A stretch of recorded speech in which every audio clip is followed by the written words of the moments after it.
Wake up! Wake up! Hey, wake up! The sun's frying your butt.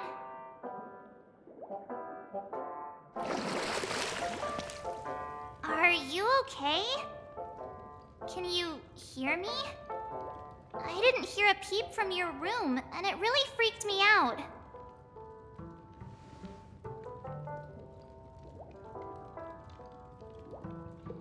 What are you talking about? Are you still half asleep or something? The Order's dream is over. Even though it's been a day, I still break into a sweat when I think about it. Our trailblazing expedition almost ended in Penacony. I'm so jealous that you got a good night's sleep. I was traumatized and too scared to even close my eyes. I thought if I fell asleep, I'd never wake up again. The Stellaron was sealed while you were sleeping. The ordinary people in Penacony have no idea what happened. They just feel like something's missing from their memories. The family's official statement was like, "The Charmony Festival was attacked by an unidentified Stellaron and came to a halt." After all, they can't just reveal the truth about the Order. Now, all the major lineages, except for the Oak family, are dealing with the aftermath. The family has invited the crew to the Radiant Feldspar as witnesses for an important meeting. Everyone's waiting for you, so hurry up and pack. We're leaving as soon as you're ready.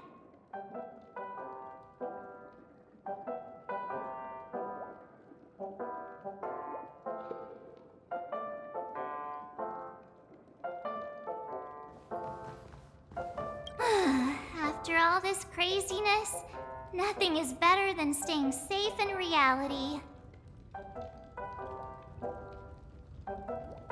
It's a massive airship, and it's awesome! I heard it's never shown to the public. Only VIP guests of the family get to board it and enjoy the breathtaking views of Penacony.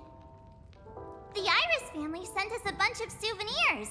Fruit baskets, plus this fancy button model.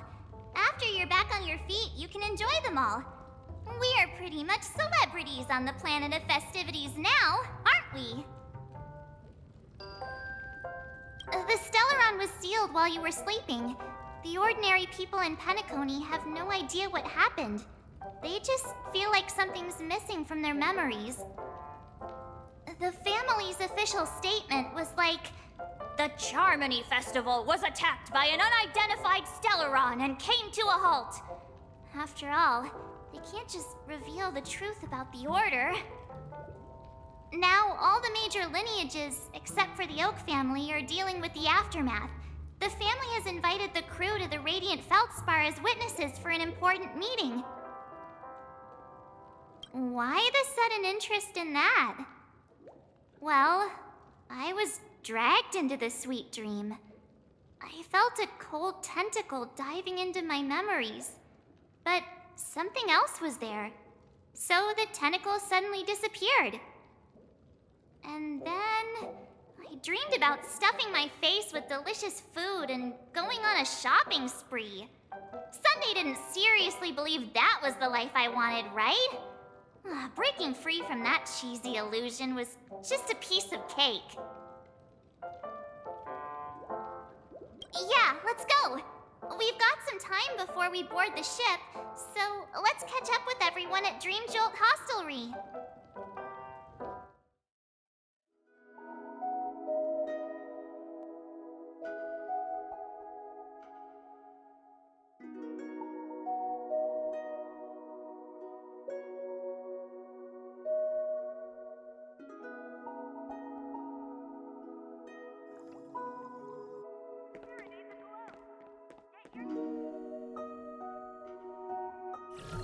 How extravagant. Just like Epsilon. How was it? Did it live up to your dreamscape expectations? You already asked that when we first got here. Yeah, and you said no back then. But after all this madness, I'd say you've grown fond of it. Just a heads up, you're still on the Bloodhound family's wanted list, so keep a low profile. And this time, it's Firefly in the picture, not Sam. That's gotta be a whole new experience for you, right? Indeed. In Kafka's words, that's also a missing part of my life. Still, it'd be quite inconvenient if I can't move freely. Could you help me out, Silverwolf? I knew you'd say that. Don't worry. I've hacked all the systems and left no trace. Don't do anything that may draw attention, and don't talk with guards. They might recognize you. Keep these 2 points in mind, and you can go wherever you want, unbothered. Thank you. No problem, Miss Samuel. I love this fake name. Now that we're done here in Penacony, what will you do in your free time? I hear the Genius Society is here. How about we go stir up some excitement? Well, you know my script isn't over yet. I didn't bring you back to hear an answer like that. Don't worry. The script says that I'll experience 3 deaths, but also receive an unforgettable reward on the planet of festivities. How will I know if I don't try? All possibilities exist until the outcome actually happens, right? You may not realize it, but you have a bad habit. Whenever you seem to be asking a question, you've already made up your mind, and no words will dissuade you. Anyway, Kafka asked me to pass on this message. If you see anything fabulous in Penacony, get one for me too. Just swipe my card, you know the pin. She didn't specify anything, but I guess she means a dress, coat, sunglasses, or something else. You know better about fashion than I do. Sure, I'll keep an eye out. There's tons of options at OT Mall. Do you think she'll like trinkets, like hair accessories or brooches? Those sound more like something for young girls. Maybe you should keep them for yourself. Oh, by the way, Blade didn't explicitly say it, but I think he was trying to say something like, temptation will show up again in Penacony. He's always so subtle with his words. Got it. He was just worried about me. Relax, Silverwolf. You know me. I won't do anything crazy. I just want to wander around and see more of the world for myself. I want to buy some oatcake rolls. I've had a cake roll every day since I arrived in Penacony, from the first day to the last. But today, I'll buy 2 and give you 1. And if you don't like them, I'll enjoy double the pleasure. Or I can bring one to Kafka, as she never refuses. Or maybe I'll give it to Blade. He'll appreciate it. That's not written in the script, right? But as you see, I have added new footnotes to my destiny.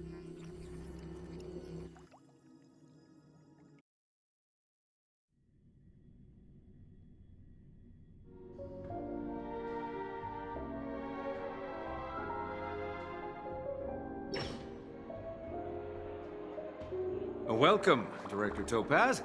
The family ambassadors are still inside making preparations, but the big boss hasn't arrived yet. It'll be a while before the conference starts, I'm afraid. Huh. Quite a spectacle. The family really knows how to make things look impressive. I thought they would choose a more formal and low-key location for the conference. I didn't expect them to go with a luxury airship. About this, Director. I've asked around. This airship, named the Radiant Feldspar, belongs to the Alfalfa family. This conference between the IPC and the family will have a direct impact on Penacony's future. Such an important event should have been held at it. Well, somewhere secretive in the moment of morning dew. The atmosphere here, it doesn't feel serious enough. If I'm right, this conference is probably just a prelude. Whoever organized it wants to assess the IPC stance beforehand. This influential figure either has their own ambitions and wants to reach a preliminary agreement, or they plan to put pressure on us to make us back off.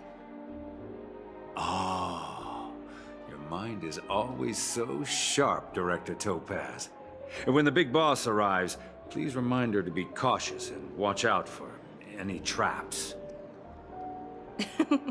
Thank you for the reminder, but I don't think that will be necessary.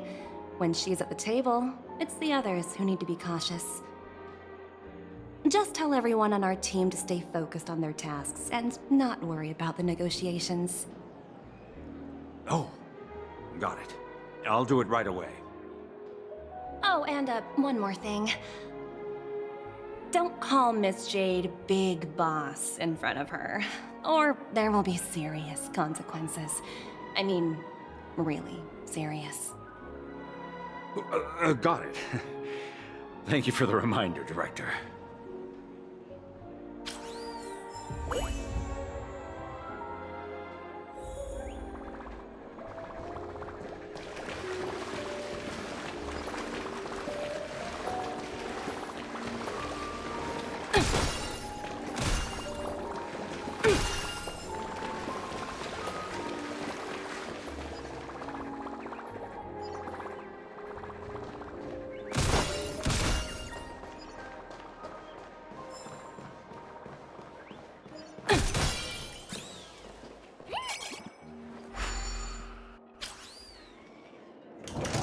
None of the important figures have arrived yet.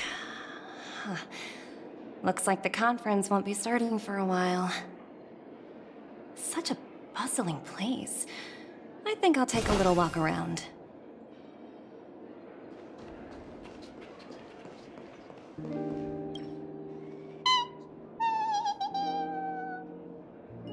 Oh, are you hungry, Numby?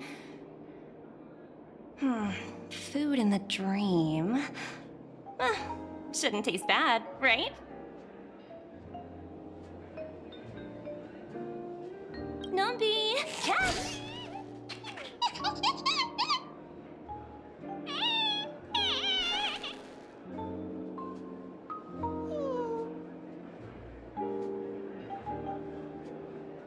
Ooh, oops, not to your liking, huh? Sorry. I'll treat you to a nice meal once we get back to reality.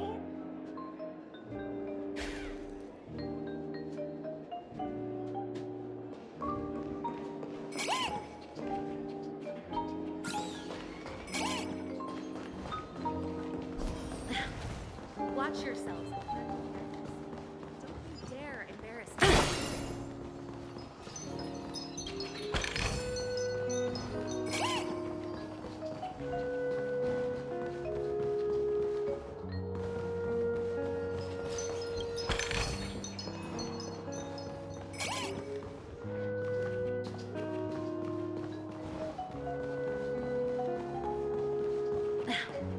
Watch yourselves in front of what I see.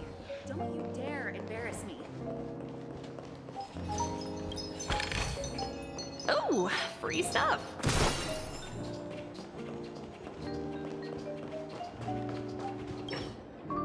So many buttons.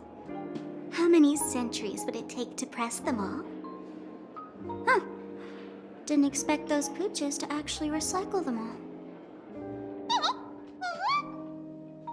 Huh? What are these?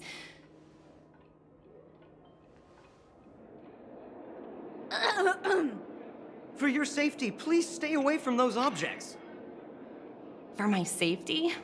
Are these buttons something dangerous? Not exactly.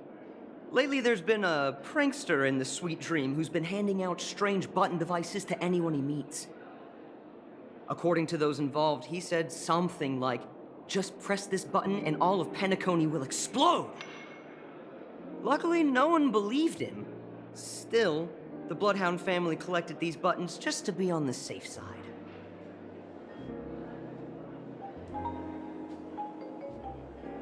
What will happen if you press it? Hasn't anyone actually tried? Well, perhaps you don't know much about Penacony? All the guests here have one thing in common. They're terrified of death. Anyway, the family will deal with these things. Please, kindly keep your distance. For your safety, please stay away from these buttons.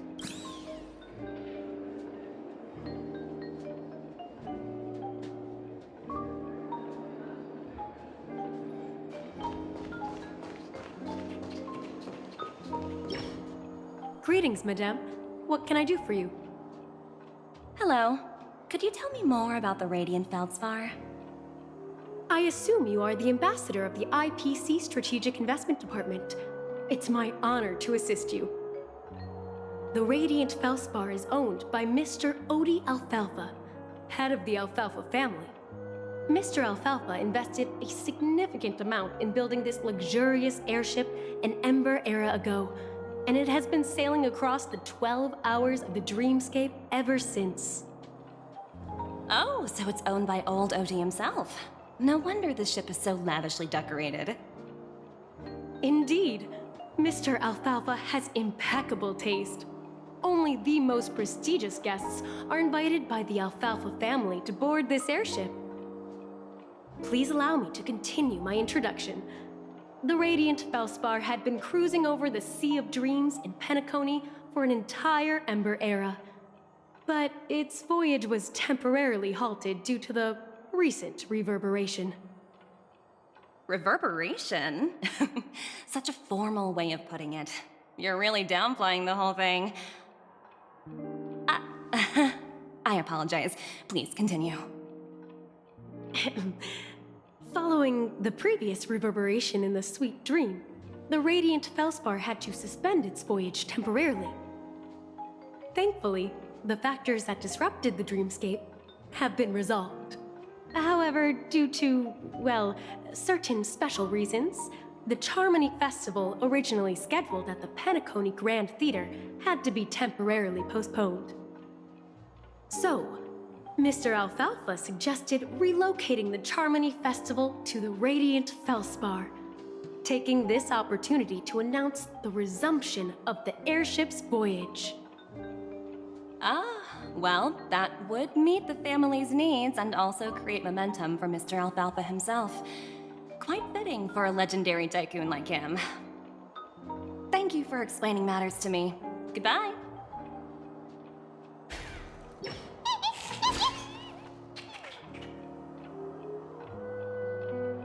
Hello?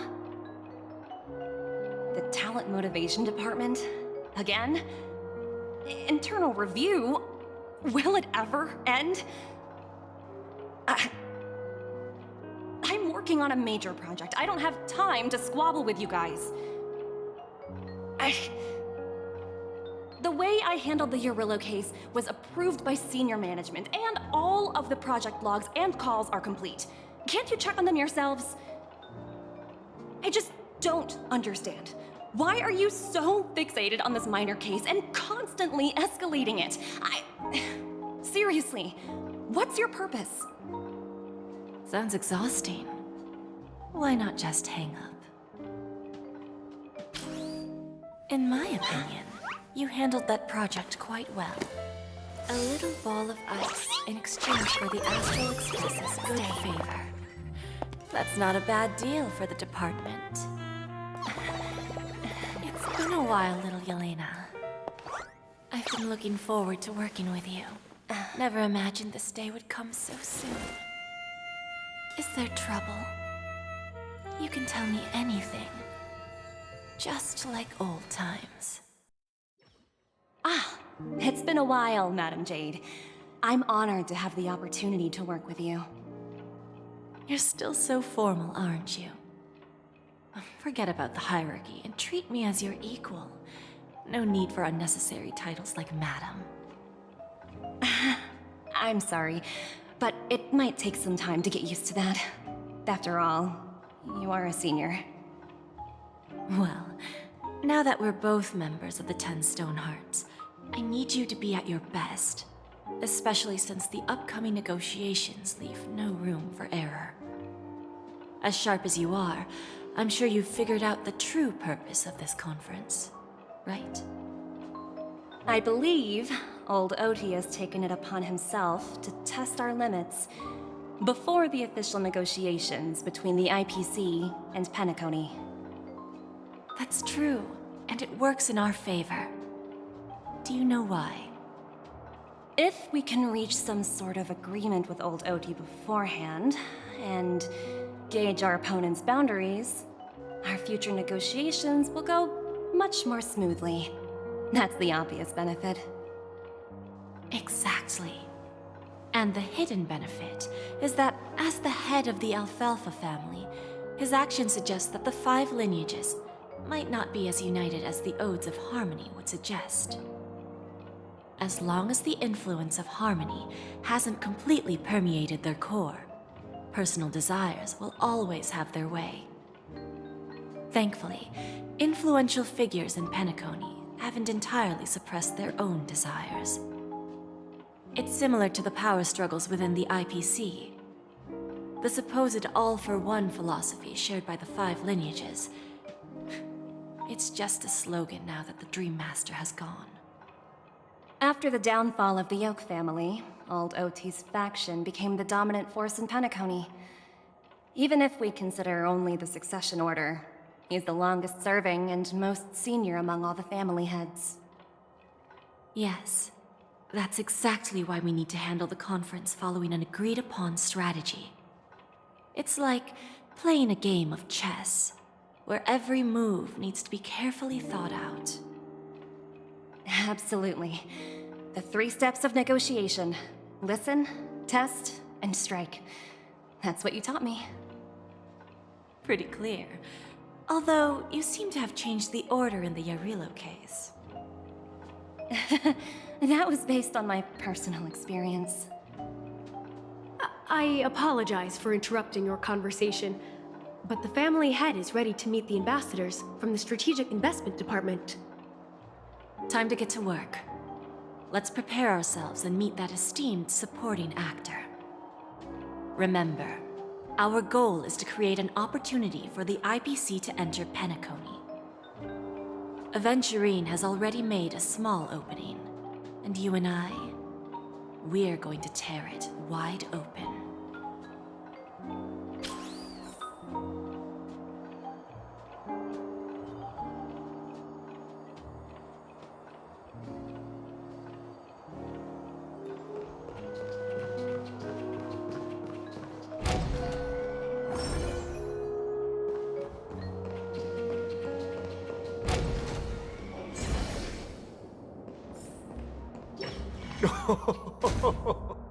Welcome aboard my ship, the Radiant Feldspar. Smart and charming ladies. Please, have a seat. Let's have a pleasant conversation.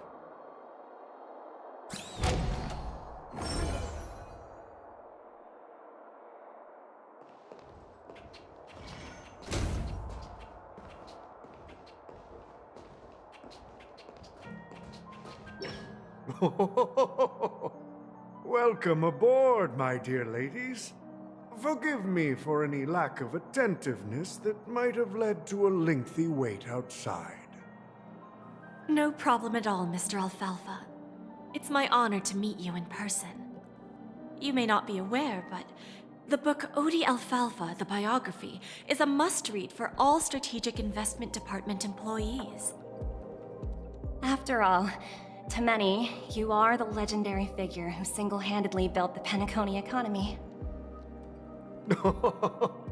I expected no less from the 10 Stonehearts from the Strategic Investment Department. You're definitely skilled in the art of conversation. I always enjoy talking to smart people because we don't have to beat around the bush. We can just get straight to the point instead. Since I invited you IPC ambassadors on board, I'm sure you've figured out the topic I'd like to discuss, yes? The future of Penacony, if I'm not mistaken. Precisely. Those few words represent a terribly complicated situation indeed. Let's take that golden-haired guy who's not showing up, for example. He put in great effort and almost got himself killed. But what was it all for? Wasn't it eventually to create an opportunity for you IPC to regain control of the precious Astana? The wisdom and experience you've accumulated over 10 Amber Eras are truly impressive. Let's assume your assumptions are correct, Mr. Alfalfa. How would you respond to the IPC's actions? I appreciate your composure, Miss Jade. You must have witnessed much in your worldly experiences. However, perhaps you don't know much about Penacony. Old Oti won't sit idly by when faced with a greedy wolf.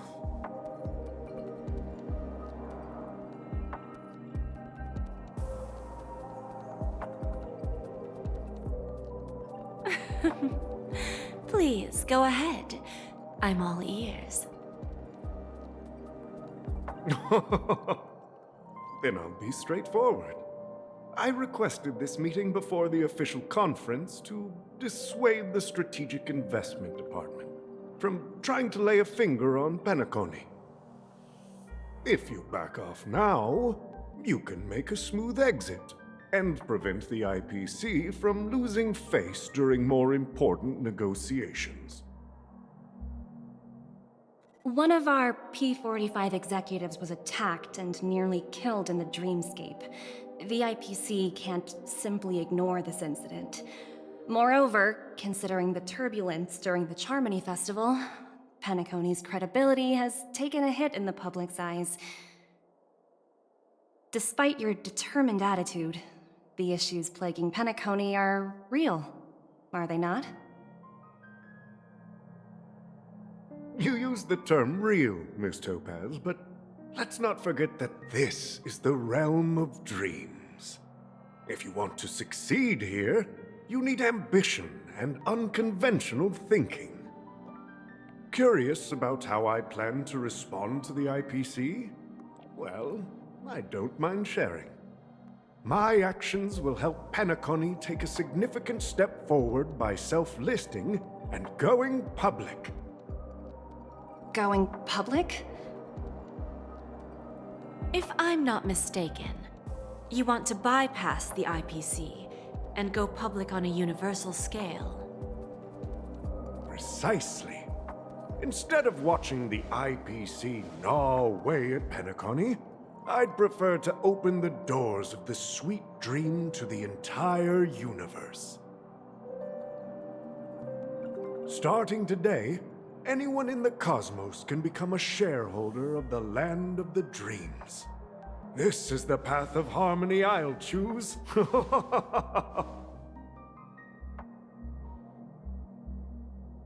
This reform should have been implemented earlier, but unfortunately, the Oak family were a bunch of blockheads blinded by order. Their level of intellectual flexibility doesn't even come close to an old fellow like me. Thanks to the little reverberation earlier, the biggest obstacle between me and my reforms has been eliminated. The Alfalfa family will publicize the financial results of Sweet Dream Paradise, so that the entire universe can see that despite the catastrophe, Penacony still holds immense potential and opportunities, and that the family remains confident in its future.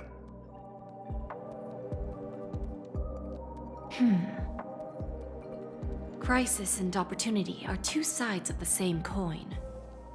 So, You've been waiting for the right moment for Penacony to regain the spotlight.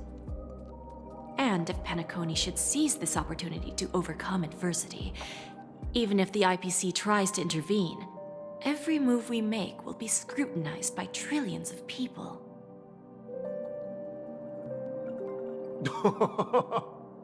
Now I'm convinced that you've indeed familiarized yourself with my biography, Miss Jade. So, about your next move. Please, consider it carefully. Indeed. We need some time to digest such a wealth of information. I suggest we conclude the first half of our conference, Mr. Alfalfa. Please allow Topaz and me to confer privately for a few moments, and to respond on behalf of the IPC later. Of course. Take your time, dear ladies.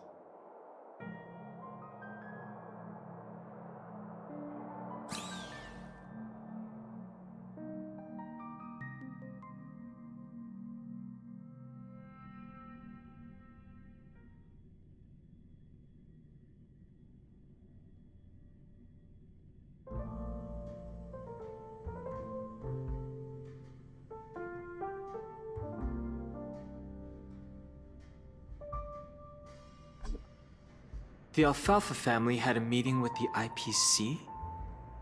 I got this information from a message sent by that IPC ambassador. He said it was to return the favor. It's not hard to imagine. Penacony today is pretty much like the frontier prison it once was, with external forces casting greedy eyes and the undercurrent of order lurking within. Instead of falling into a situation where they are plagued by both external and internal threats, Penacony would rather take a step back and invite the IPC to negotiate at the table, ostensibly to cooperate, but in reality, to secure more opportunities for their own survival. Well, no wonder they sought the mediation from the Astral Express. In your opinion, who should we stand behind? I don't think the followers of the Harmony are completely innocent victims in all of this. For reasons unknown, they have a strong desire to smooth things over, which leads to speculation about their motives. If either the family or IPC were to assume full control of Penacony, it would return to its previous illusory dream of hedonism, and the efforts of those previous nameless would once again go to waste. There you are. Did you rest well? I didn't disturb you since you were in a deep sleep.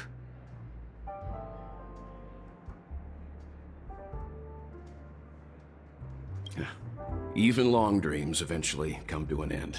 Our adventure in Penacony is reaching its conclusion. After Anna's dream was shattered, the family branch from the Montour system soon arrived and swiftly took control of the situation. Most members of the Oak family fell unconscious, but fortunately, their lives were not in danger.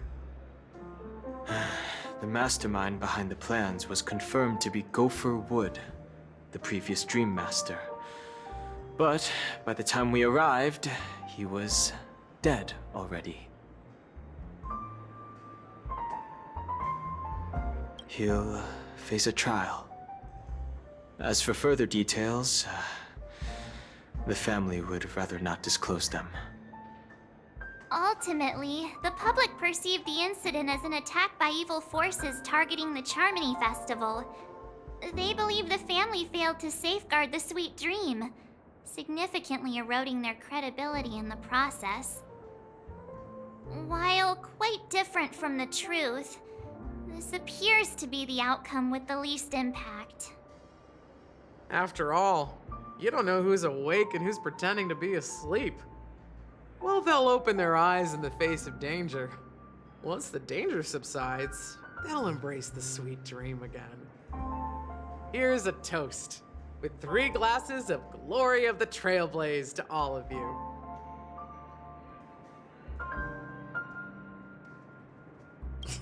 What are you talking about? This is my lounge. It's good to see you all again. Although we might be saying goodbye again after this reunion. When will the Astral Express leave Penacony? We'll stay a bit longer, but not too long. So, this is our final meeting then? If this is a farewell, then it seems to be missing something. Music?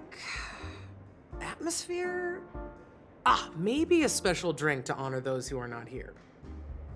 Let's see. The mixed drink should be solemn, dignified, and unique, as we'll use it to pay respect to those fallen heroes. To the nameless, resting in peace, and to Gallagher.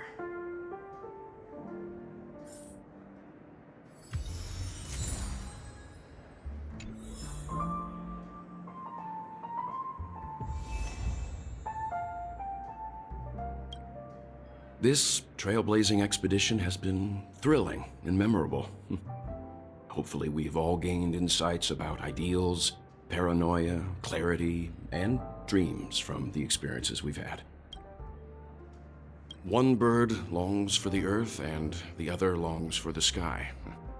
Even if Robin had to stop her brother with her own hands, she won't give up on him. However, facing punishment from the Harmony is inevitable. He will face a trial. As for further details, the family would rather not disclose them.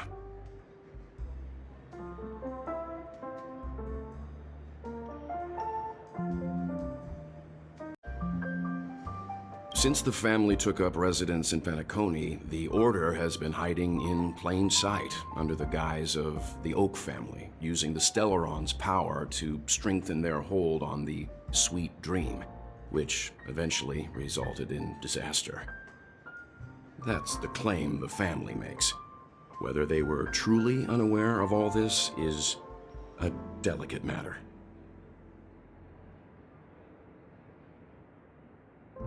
Venturine's efforts finally earned the IPC a seat at the table.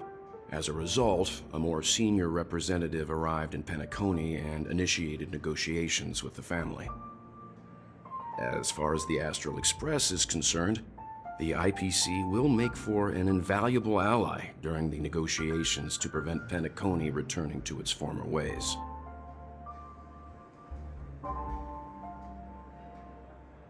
Well, it was somewhat surprising. In that dream, I returned to my homeworld and reunited with my long-lost friends. And for some reason, Acheron resurfaced in my mind. When I realized that her conclusion was not preserved in memories, I became aware of the bitter truth. The conclusion of a journey can often be sorrowful. All we can do is to try to make sure it ends on a happy note.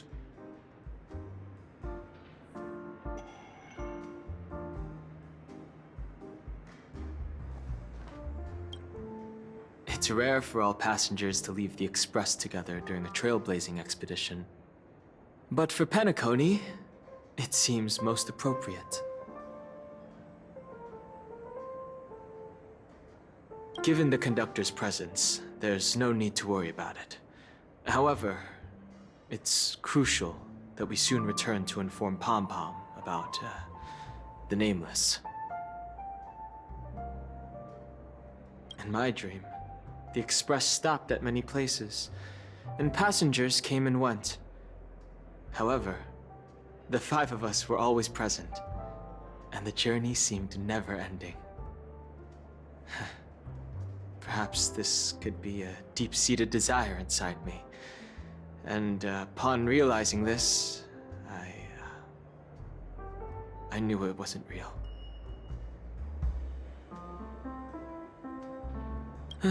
No related records exist in the databank, but I have a theory. The hidden dangers of the Order have always been within the Harmony, and this issue existed within the family from the very beginning.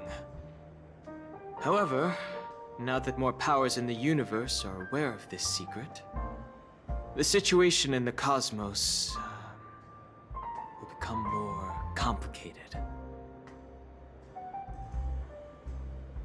Like I said, we'll go and see. Once we've packed everything, we should head to our next destination.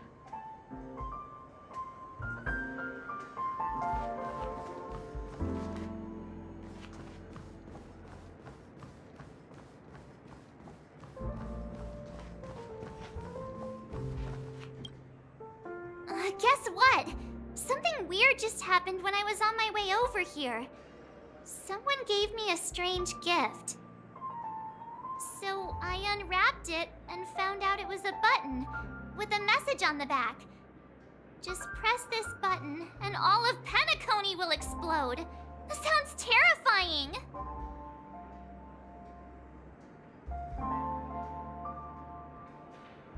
Of course not. Who would press something like that? By the time I turned around, the person had already vanished. So I handed it over to a nearby hound.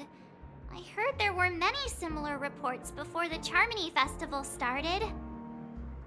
I'm really worried about the future of Penacony.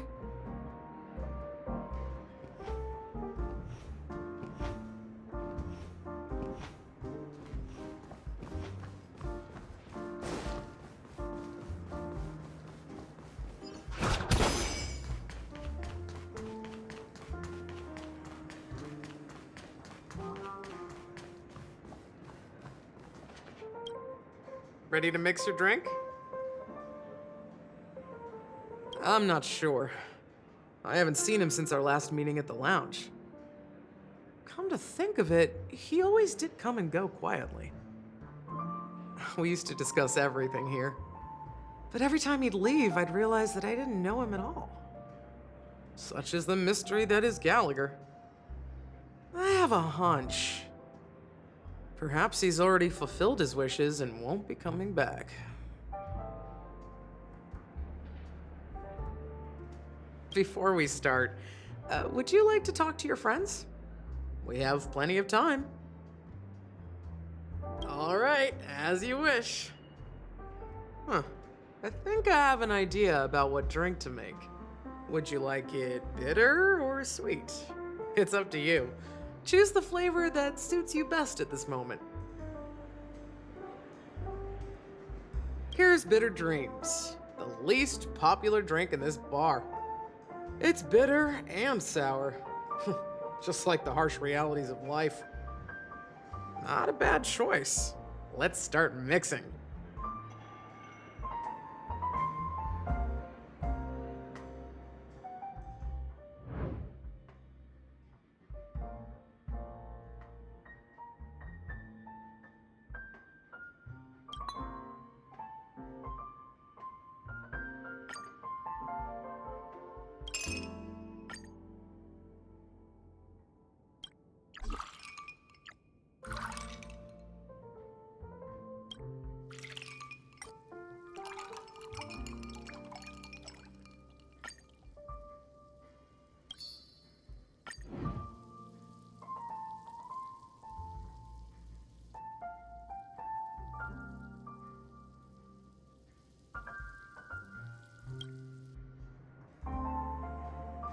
Words always fall short.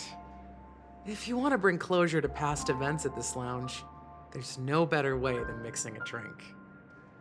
Blend all your memories and emotions together and stir them well. Through the filter of time, what remains in the glass is something to savor. Well, it's done. Here's to the nameless resting in peace, and to my friend Gallagher. Death is a bitter truth, but what you did will be remembered by history. We're not accepted by the outside world, so we've gathered here. And one day, our souls will return to the same place. Cheers.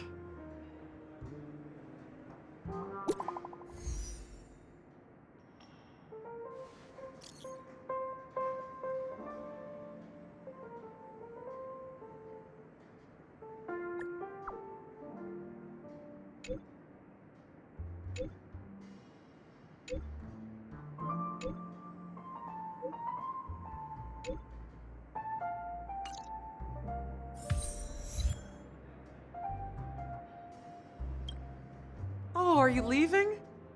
Oh, then take this with you. I've mixed more of this last special drink for you. The past shouldn't be forgotten. So I hope it brings back the flavors of Penacony. Thank you. I'm sure it'll leave a lasting impression.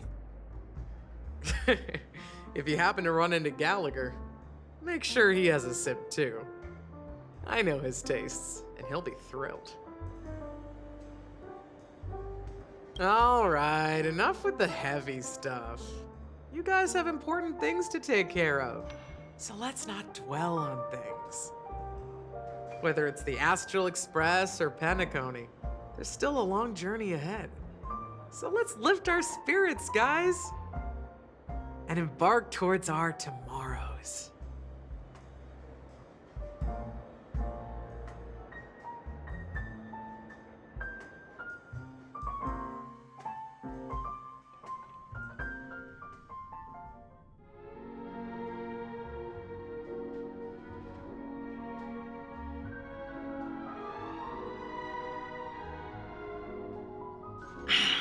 Old Odie is a tricky opponent.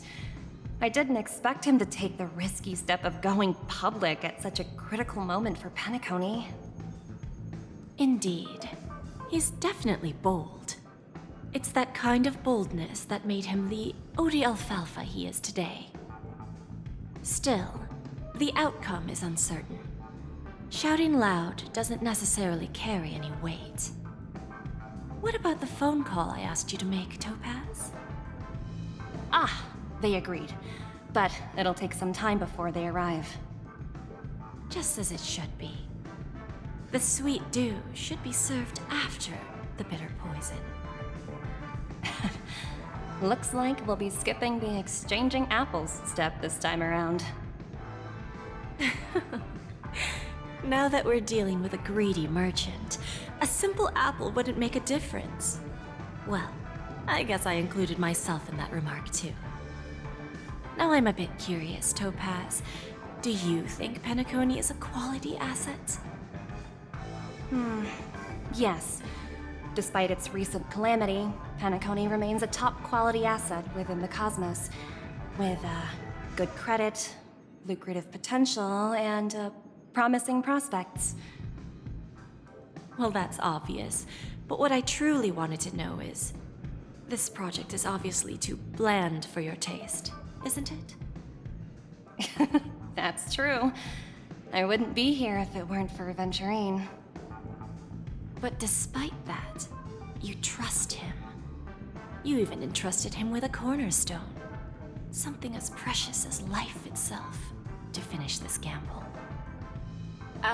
Are you not in the same boat, Miss Jade? Without us playing along, your Jade Stone wouldn't have made it across the border so easily, allowing you to see all desires that flow through dreams to gain a bargaining chip in negotiations. That's why I'm willing to stake my Topaz Stone to cover for you. It's like one big, elaborate game of chess. Once that kid sets his mind to something, nothing can stop him. Not even fate. Well, at least he's still alive, and that's the best outcome. Looks like we've strayed off topic, Miss Jade.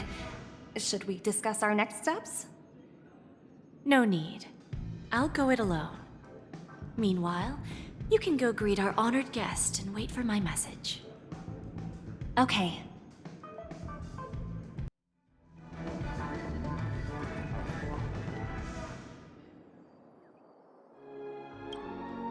Greetings, Miss Robin. I didn't expect to meet you here.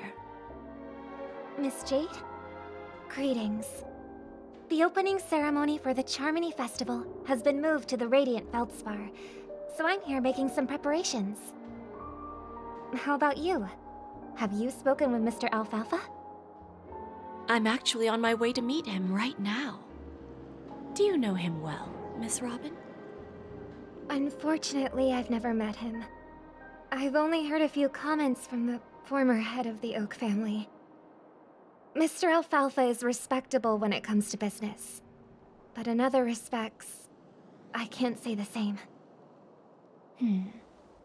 Where do you think the future of the planet of festivities is headed? I believe the sweet dream will see its rebirth, just like the radiant feldspar resumed its voyage.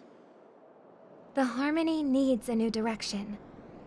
Only by bidding farewell to the past can we actually sail into the future. There are no permanent allies or everlasting enemies. So let's both take what we need from this deal. Naturally.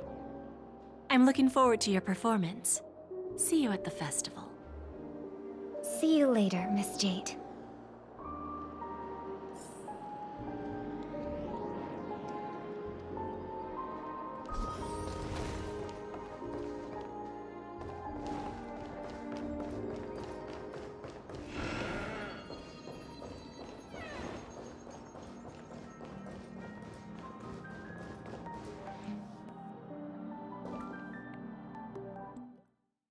Thank you for your patience, Mr. Alfalfa. Let's continue our discussion. Figured out something already, Miss Jade? But where is Miss Topaz? Topaz has something else to take care of. You'll be seeing her later. Talks can still continue between the two of us. Is it just me, miss? Your tone sounds very different now. I need to set a good example for my junior. It's not a good habit to be too loose-lipped during negotiations, right? Now we can speak frankly and openly. Do you believe what I said, Odie? You're not the only merchant who has seen the changes in the cosmic market over the past 10 Amber Eras. Interesting. Now that's interesting. Good. It's good to be straightforward. Openness and transparency are my things. So, tell me, what's your next move? Unfortunately, I'd like to speak the harsh truth before laying out my plan. Let's cut to the chase. First, your plan won't work. Penacony has no way of sidestepping the IPC and going public. Second, you can't stop the IPC from entering Penacony. We've got all the time and connections in the world to find a way in. We'll keep tearing down and rebuilding this place until the Asdana system gets used to the IPC's ways again. Now, I'm repeating your words exactly.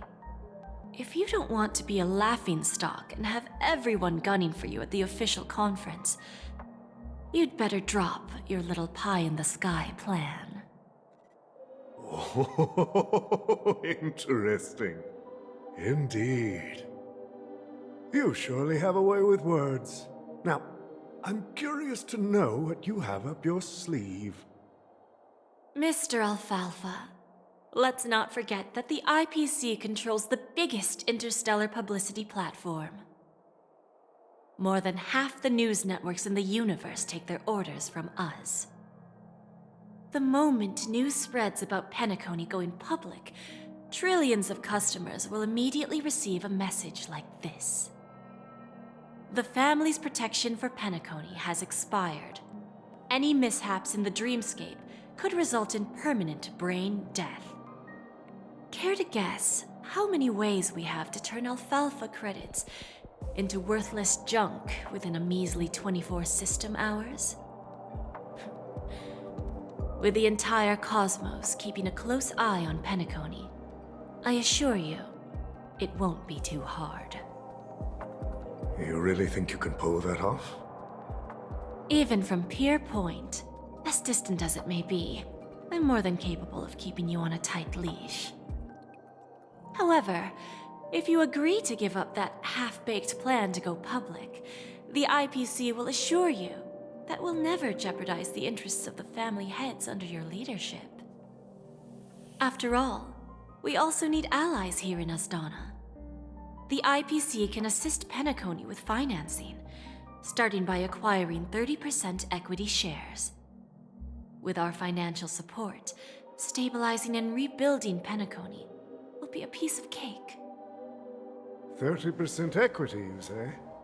Who can guarantee you won't want more in the future?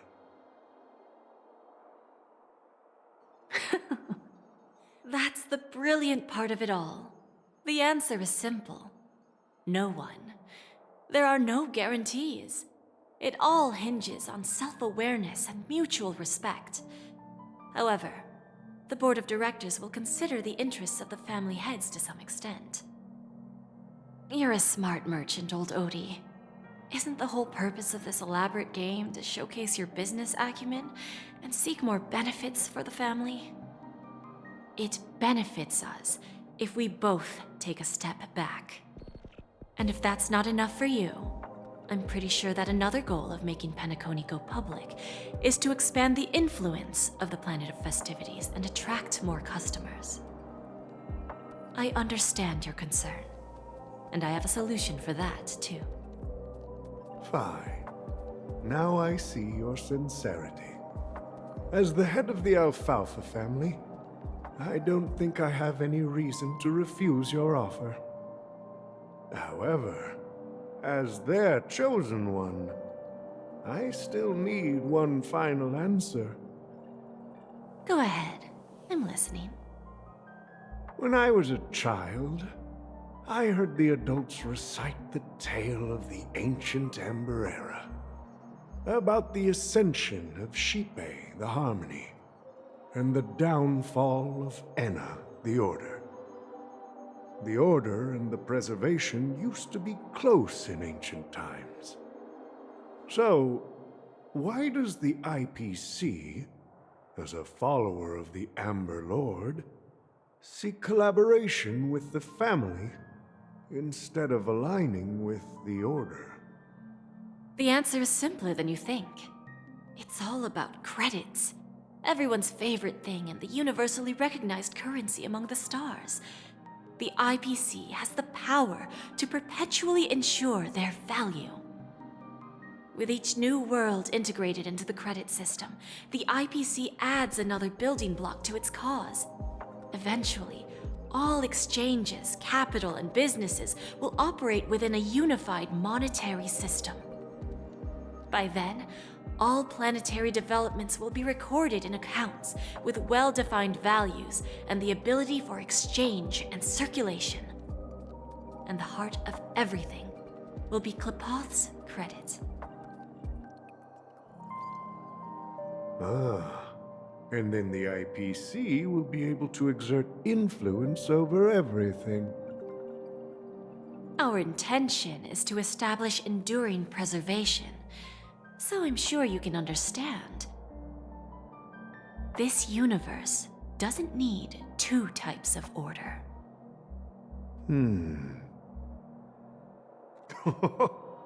Well said. Now you've convinced me. All right.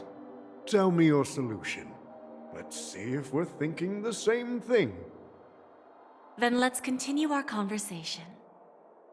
Please, Topaz, invite Sweet Dew to join us at the table.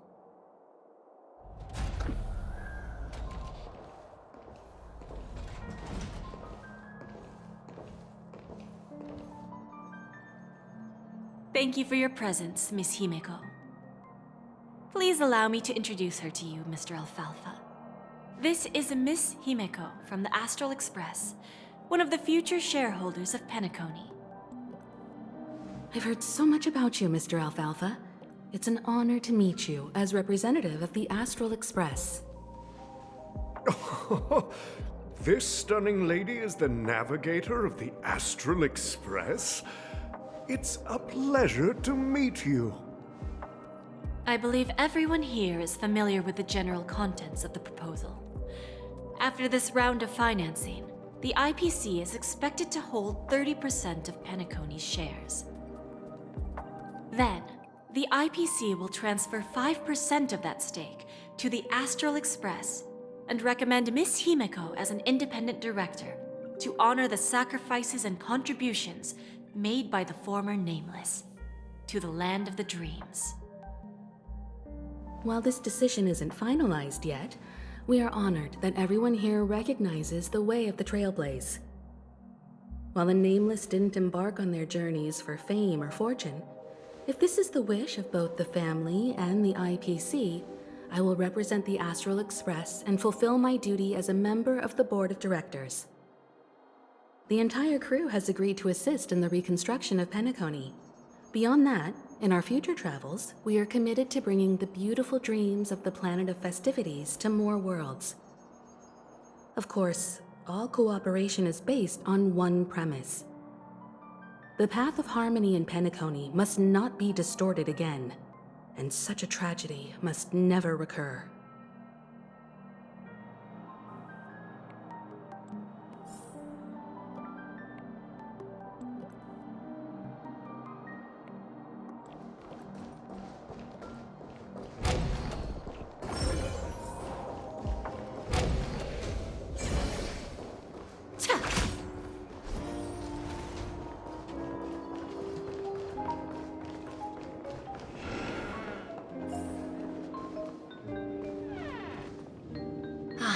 Old OT is in agreement, so the issue is settled, I presume. What about the remaining family heads? They will soon realize the situation. When old Odie answered the last question, he represented more than just the Alfalfa family. When should we schedule the formal negotiations? I'll handle the arrangements. It's all up to you. I'll step back and let you handle the negotiations and takeover. I won't be involved. But Miss Jade, this is... Aventurine initiated this case, and you were his project partner. If that kid hadn't overplayed his hand, I wouldn't have been pushed to the forefront. I came here today to help you sort out the toughest issue. I trust you'll be able to wrap things up quite nicely, little Yelena. Of course, there won't be any problems. And please, give Diamond my assurance. Don't worry. Diamond has always trusted us. I'll put in a good word for you, and you'll have your P-45 position back in no time. Radiant Feldspar. What a fantastic ship. Now that my business is done, it's time for me to indulge in my own little hobby. Ah, you want to open a Bon and Jade exchange branch on this ship too? Opportunities like this don't come around often. Just look at the guests on this ship. They're surely holding a wealth of valuable treasures. Well, I'll take my leave. A pawn shop can't run without a boss. See you around, Topaz. I have one more question for you, Miss Jade.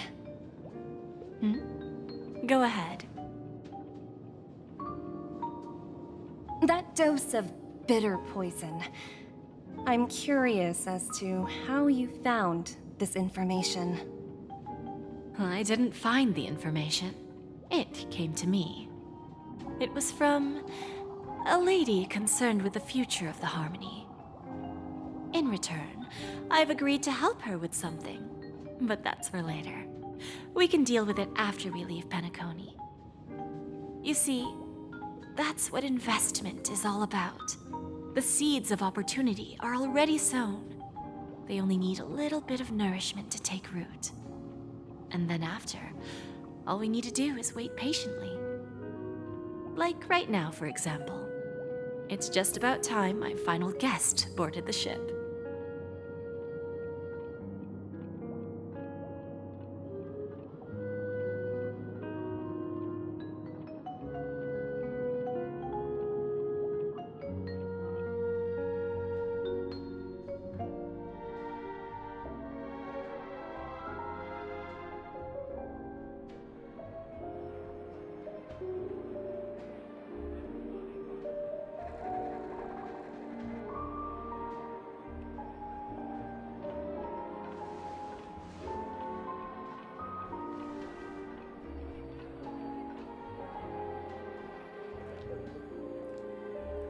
Sneaking in was way easier than I thought.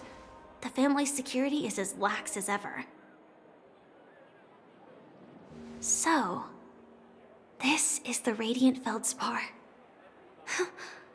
So luxurious. A pawn shop that grants wishes. Is there really a place like that on the ship? I'll find out for myself if the rumors are true or not.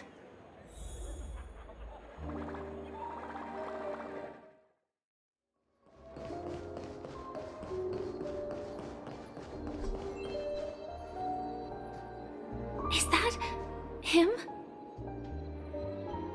Huh. Vanished in the blink of an eye. So the Astral Express is here too. By the way, there's one more thing. Mr. Alfalfa and I discussed it. I'll present a gift to the Astral Express on behalf of the family as a token of gratitude for the Nameless's contributions to Penacony. Please help me with the necessary arrangements. Right away, Miss Robin. Can I ask you something? Oh, greetings, miss. Is there anything I can help you with? Do you know how to get to the pawn shop? Pawn shop? Ah, you must be talking about Lady Bonajade's place, right? I heard she offers, special services there. I've marked the pawn shop's location on your device. Please feel free to check it out. Lady Bonajade. I think I've heard that name somewhere before. Was it from Silverwolf? Come to think of it, she disappeared after mentioning that she was going to meet with the Genius Society. I wonder how things turned out for her. Inspection complete. Nothing suspicious.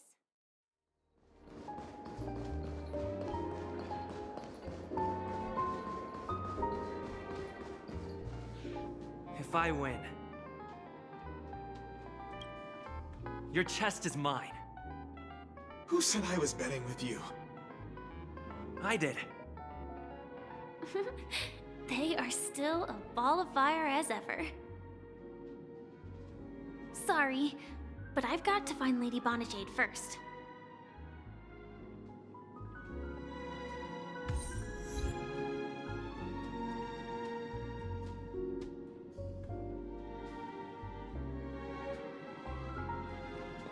No, it's not the best time to do that. Sorry, but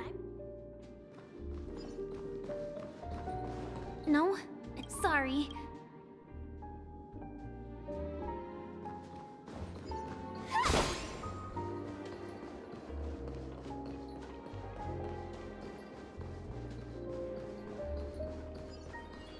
The Charming Festival has really been postponed.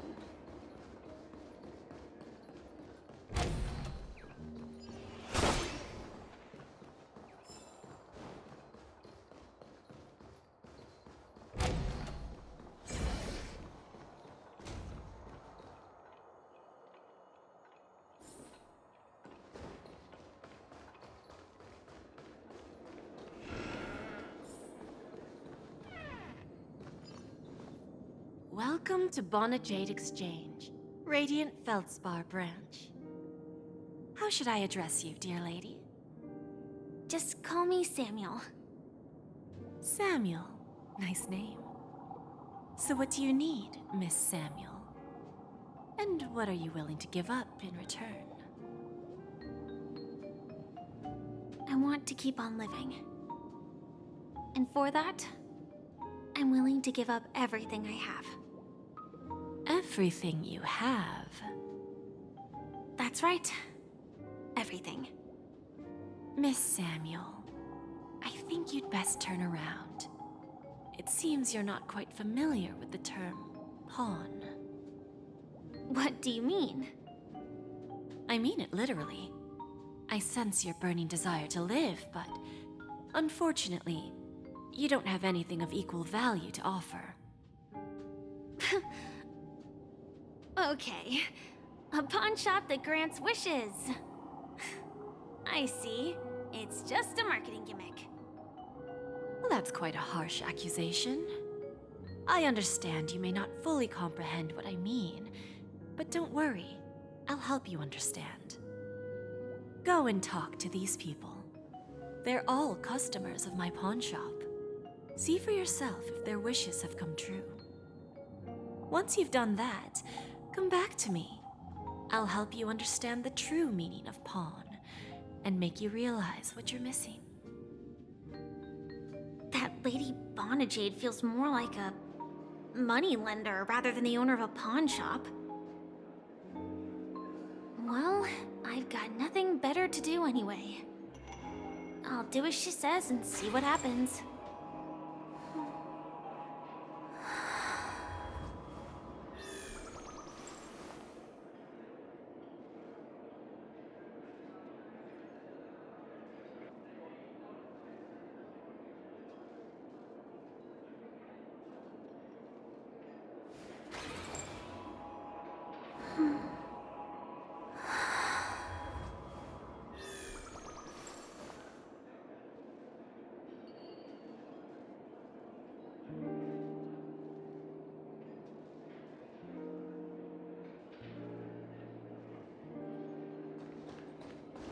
Which one should I pop?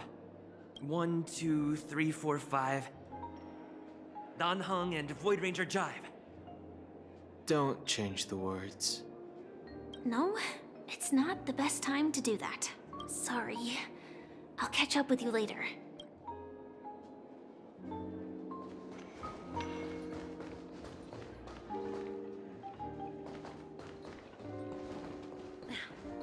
Watch yourselves.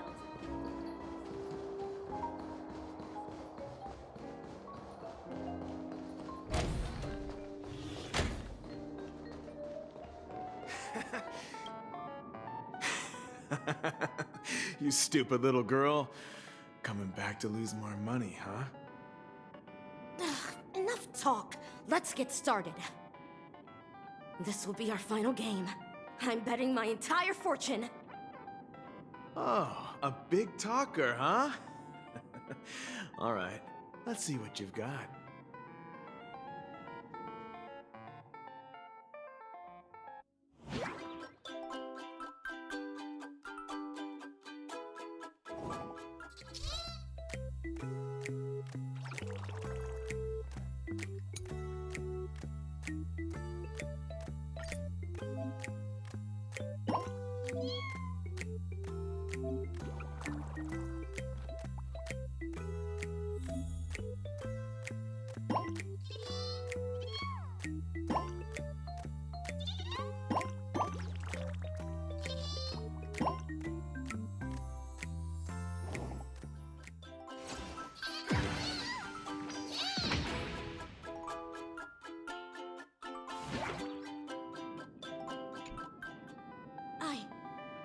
Won?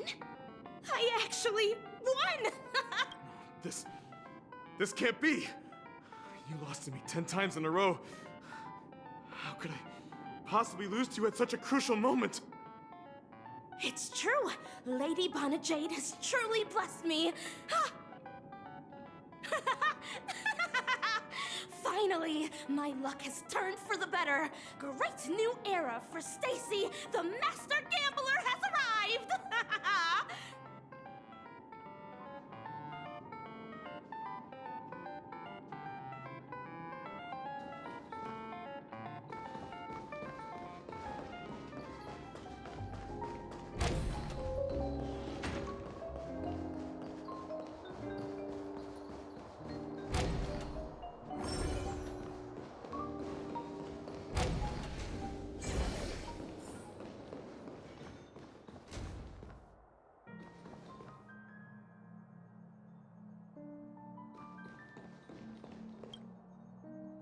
Prepared a gift for you, Dorothy. Check this out. Whoa! What a beautiful necklace! Is it made of cymophane? It's stunning. How did you know I love jewelry made of cymophane? It has the same purple hue as the necklace my dad gave my mom. I've never told anyone about it. How did you find out, Del? So...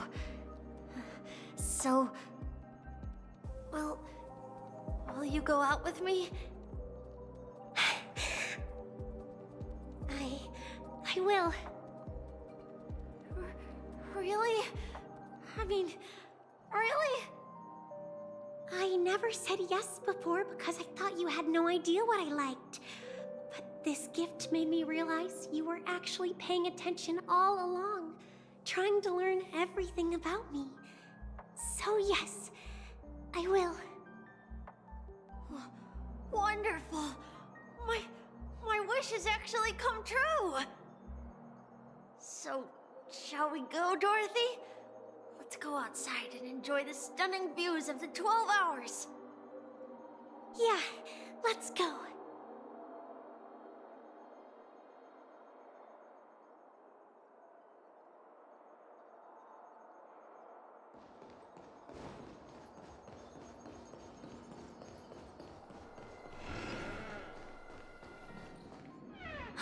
Hey, did you see that?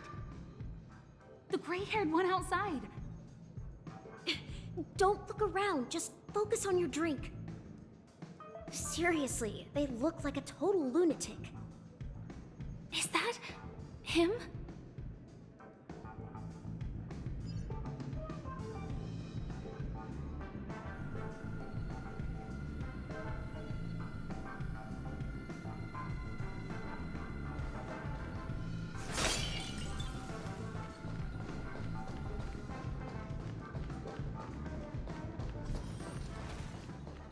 Chirp, chirp. Origami bird. Hey, little birdie. Come on. Oh, calm down already. Everyone's staring at you. No, it's not the best time to do that. Sorry. I'll catch up with you later.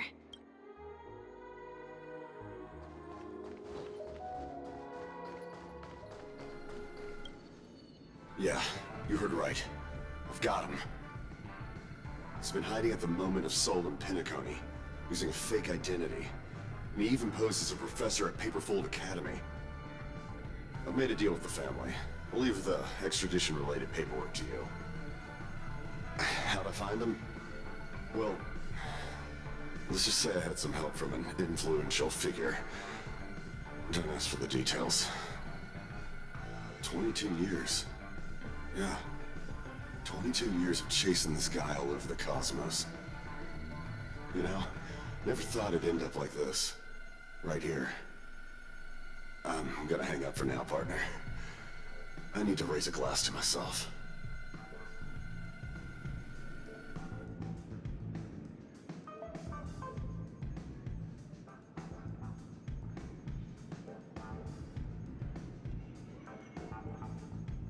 All of their wishes actually did come true.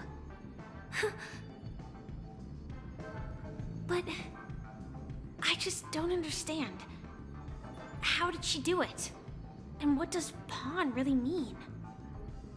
I should go back and ask.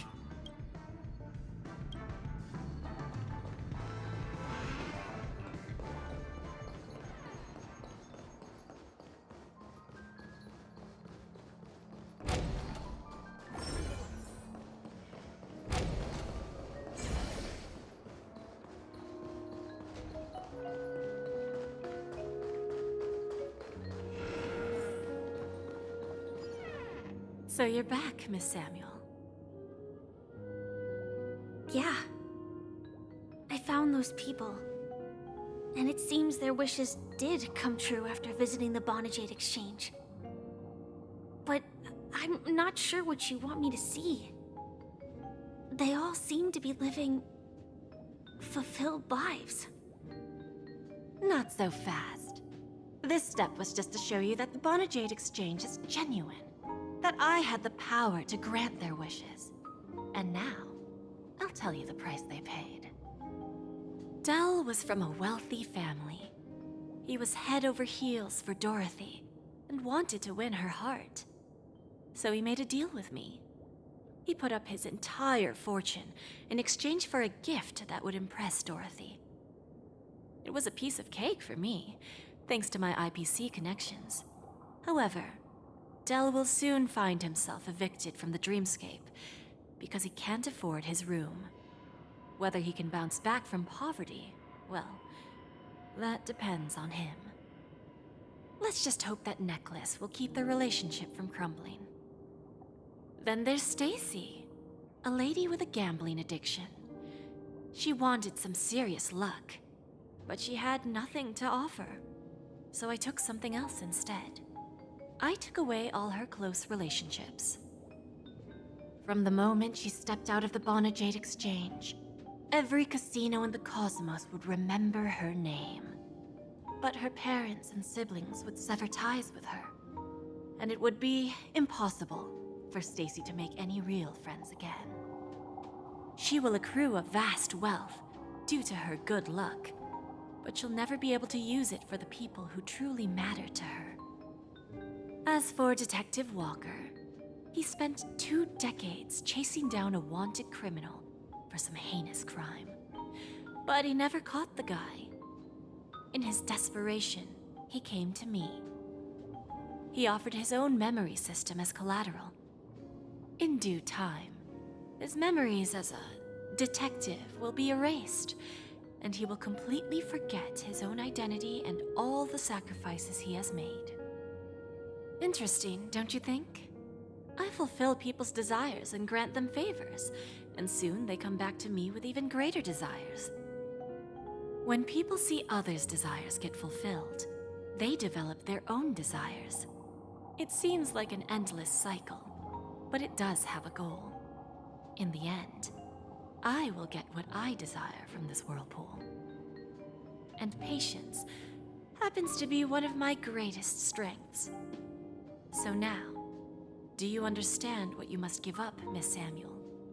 Or should I address you as AR-26710, a remnant of Glamoth's Iron Cavalry? I'm not surprised. You are much calmer than I expected. Entropy loss syndrome. Truly an unjust misfortune, isn't it? The higher-ups in Glamoth implemented such a failsafe within the genes of their warriors, just to make sure the Republic's most powerful weapons wouldn't fall into the wrong hands. As for the price, those Iron Cavalries weren't exactly seen as regular, independent humans, so there wasn't really a price to be paid. However, you are different. You're now a Stellaron hunter, a living being named Firefly. Naturally, you want to continue your existence, but with the firmament front gone, the people who know the secret and can cure the disease are nowhere to be found. Are you suggesting that the IPC has a remedy? Well, there might be a silver lining. That's all I can say for now. I see. It's no wonder you said I can't provide anything of equal value. Because nothing I own holds any meaning. So, you're going to ask me to personally restrain my partners to ensure my own survival? Unfortunately, that's not quite the case. Partners. A nice way to put it. Now I'm even more curious about the Stellaron Hunters. Each of you has your own identity and a special bond with each other. It's strong and intimate, and yet it allows for independence. Just as the 10 Stonehearts follow Diamond, you follow your own leader. I wonder what they are like, and if all Stellaron Hunters are like you. Traveling on the path of finality, but struggling against your destiny. Attempting to move in the opposite direction. I really hope that one day, all of you will come and visit my pawn shop. I'll be waiting patiently for that day. Can I see this as an invitation? From Diamond to the Stellaron Hunters while keeping the IPC in the dark? consider it more of a personal offer from myself. It doesn't represent the IPC or the Strategic Investment Department. The Stellaron hunters have interacted with the IPC, but not the 10 Stonehearts. Our paths have never crossed. As for your offer, I can pass it along to my partners. But I have a question. You know who I am. And you must know that my partner is keeping an eye on this room. If she wanted to, she could let the entirety of Purepoint know about it within a few mere seconds. What drives you to take such a risk and extend this invitation on behalf of Diamond, even if it could lead to your downfall? Simply put, you and I are the same. However, unlike you Stellaron hunters or the Astral Express, we band together merely to obtain what we want. Each of us has our own past and destined ends, and on this journey, we have been invited by Diamond to join him. This journey could be either brief or long, as each of us carries a void in our hearts that can only be filled from the outside. So, Diamond made us a promise to divide the power of the Emanator of Preservation into 10 pieces and give each of us a cornerstone to fill that void. Mortal flesh is fragile, yet my heart is unyielding like the monolith. For without this resolve, the way of preservation would fade into oblivion. So, you understand? This pledge goes beyond a mere oath. It's our collateral in exchange for opportunities, wealth, survival, and a future. And whatever we gain from it will fortify the Stonehearts in return, allowing us to achieve the great cause of the preservation when the war among the eons eventually comes.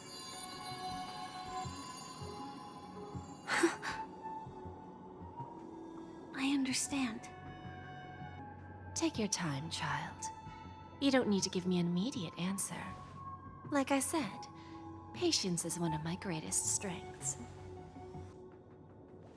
If fate turns that page, our paths will cross again. It's a shame, though, that this pawn shop can't give me what I desire. My last attempt in Penacony. Well, it ends with hope.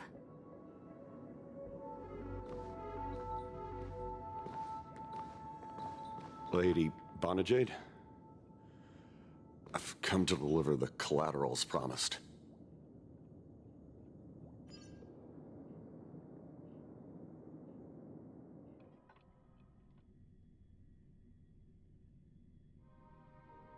It turns out, the meeting to decide the future of Penacony went much smoother than expected, with little debate.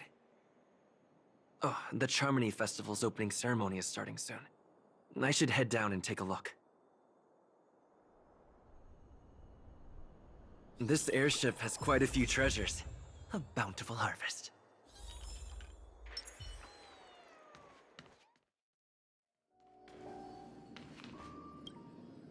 Remember, I can take you out with just one shot whenever I choose. Oh, that'd be my honor. Don't worry, I hate cheating at the table. You better. Ah, look who's here. The great hero of the Astral Express. The most dazzling trailblazer in all of Penacony.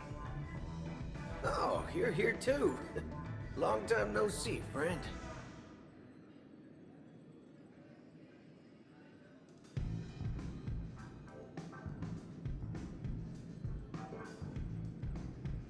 This fella is also tracking down that son of a gun.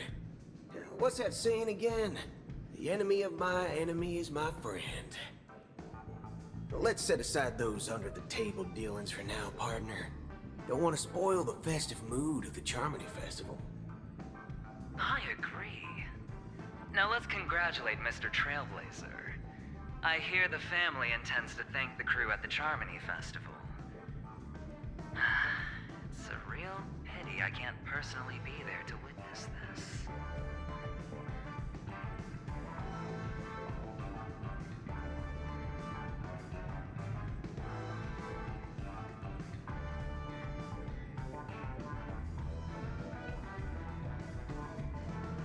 Well, my job was just to give the IPC an opening. Other things aside, I think I did a pretty good job at achieving this. While you were at Dreamflux Reef, we were actually close by. We wouldn't have been able to dig up so much dirty information without the help of a knowledgeable friend. But that emanator didn't pull any punches. My body couldn't hold out too long. Otherwise, this would have been settled in a much cleaner manner.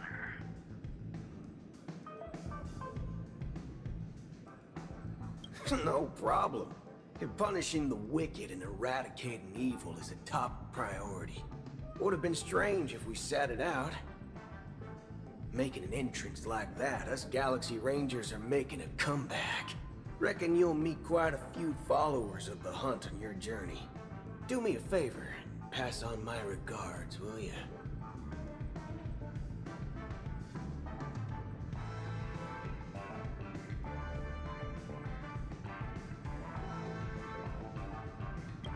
Forget it. I'm not one to beat around the bush. I've got a score to settle with a high-ranking executive fella named Oswaldo Schneider. And this flamboyant fella here can help me find him. The feud between the Marketing Development Department and the Strategic Investment Department is well known across the cosmos. But what I didn't expect was the involvement of the Galaxy Rangers in this feud. Looks like things are about to get spicy.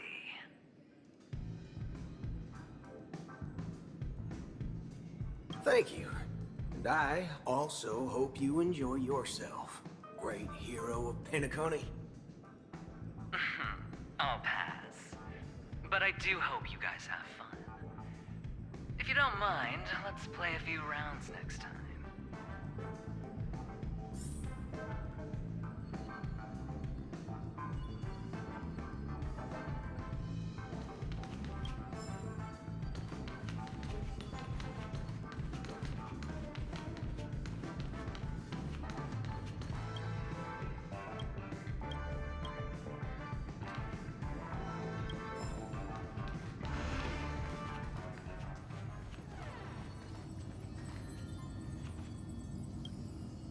Ah, yes. I remember you.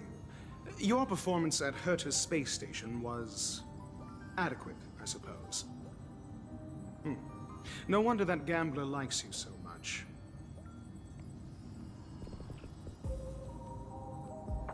The Intelligentsia Guild assigned me to be an invigilator for the IPC's ambassadors.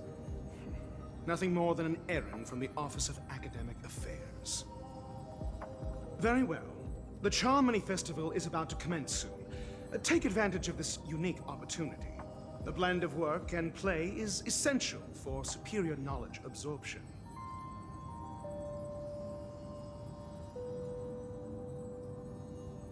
The executives of the IPC and the Guild say that we are strategic partners. Yet, from my perspective, I am invariably the teacher, and he, along with you and every other individual, is the student. From this perspective, Aventurine isn't what you'd call an ideal student. Yet, he's also not utterly obtuse. Alas, the void within him can never be filled by talent and knowledge. Let's hope he doesn't turn into a philosophical zombie.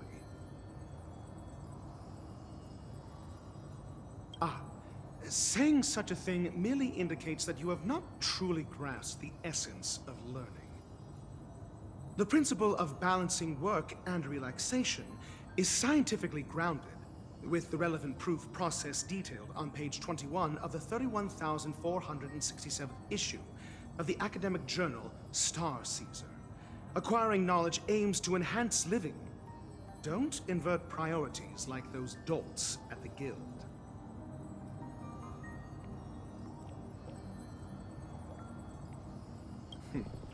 Then you'll excuse me.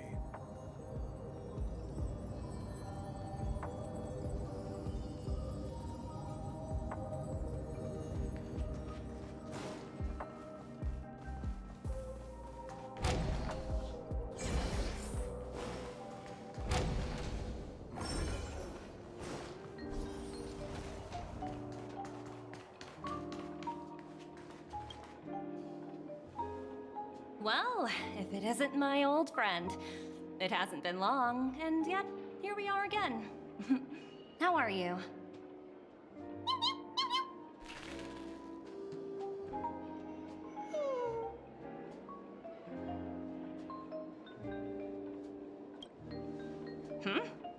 So direct. Aren't you afraid I might take you seriously? Thinking about it, though, the lives of the Nameless are so excessively exciting. I heard you guys pulled off a big stunt, cutting down the Oak family in one fell swoop. If one day you're tired and looking for a change in work environment, or you want a desk job, just contact me. Look how bustling this ship is. Not bad. Someday when I'm less tied up, I plan to host a grand party on my eco-ship, and you'll all be on the guest list.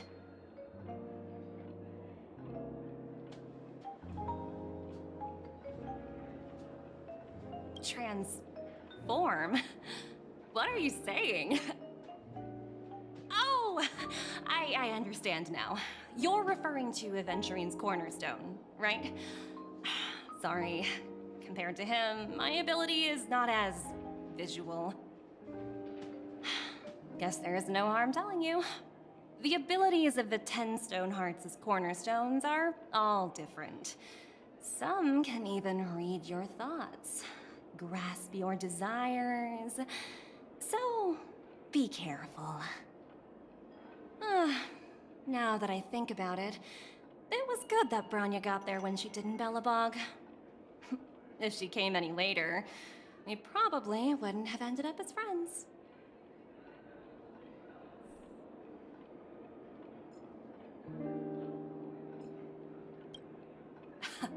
Look how bustling this ship is. Not bad. Someday when I'm less tied up, I plan to host a grand party on my eco-ship, and you'll all be on the guest list.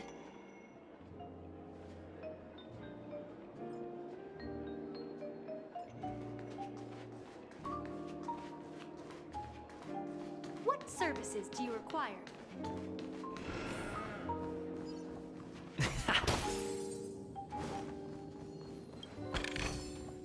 Looks good. Hey there, lively guy. Welcome to the Bona Jade Exchange. What should I call you?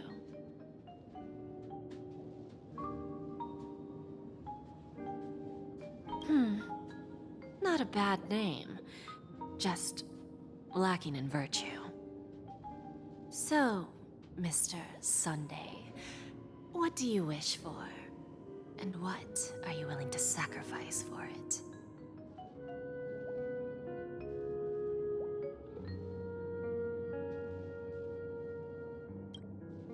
Oh, this is your wish.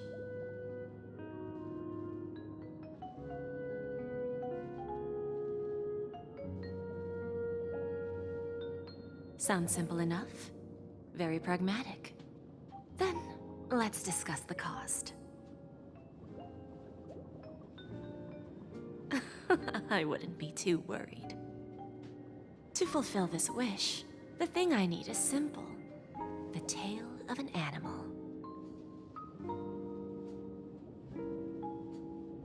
Well, it's a two-legged animal with black fur, a round head, and long ears.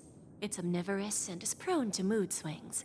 Most importantly, it has mastered the human language and can communicate. Bring its tail to me as collateral, and your dreams will come true.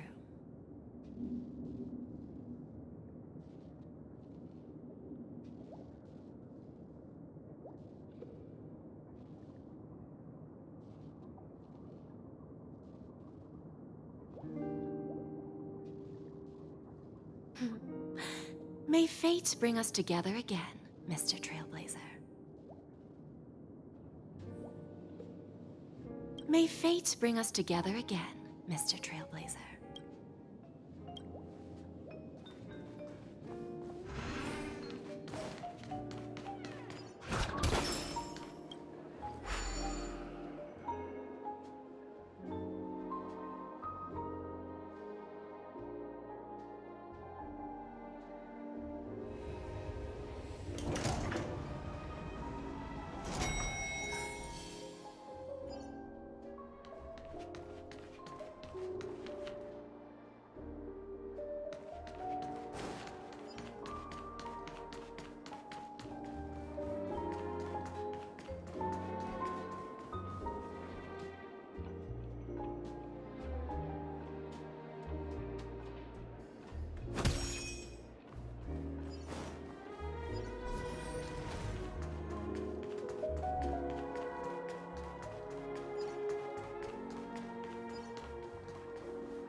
The festival hasn't started. Let's take a quick break. Hi, we meet again. Who's that? It's really you. I knew I didn't get the wrong person. Yes, it's just I didn't get the chance to say hello. There's still some time before the Charmony Festival starts. Do you want to chat?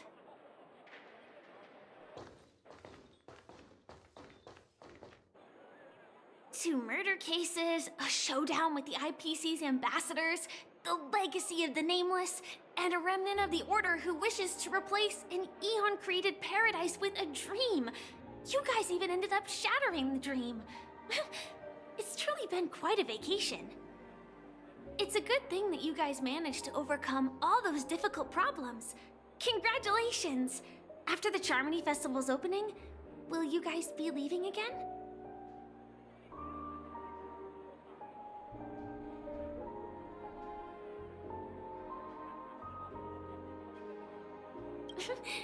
There will always be somewhere. After all, you guys are on the path of the Trailblaze. Before joining the Stellaron Hunters, Elio told me that this journey will tell me how to live on. That's all he said. As for the rest, it's up to me to find out. So, I'll pay extra attention to any leads that will let me live on. This trip to Penacony is no different.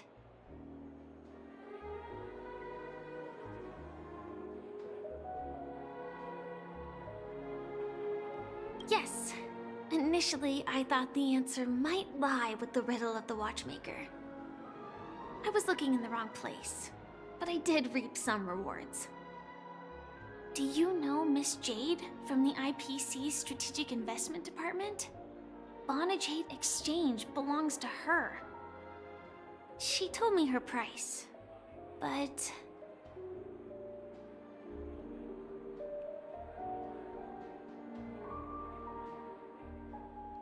I know. But what she wanted wasn't my answer either. Of course, I want to live on. But... what fate owes me? I want it paid back, not passed on. No one else should be involved because this is a grudge between me and fate. Speaking of which, actually, I feel that I still owe you a formal apology for that matter with the performer of the Iris family. Even the smallest of lies can turn into a betrayal as sharp as a blade. I'm sorry.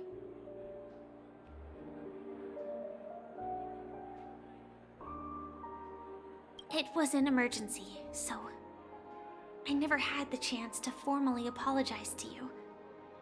And admittedly, I was the one to blame.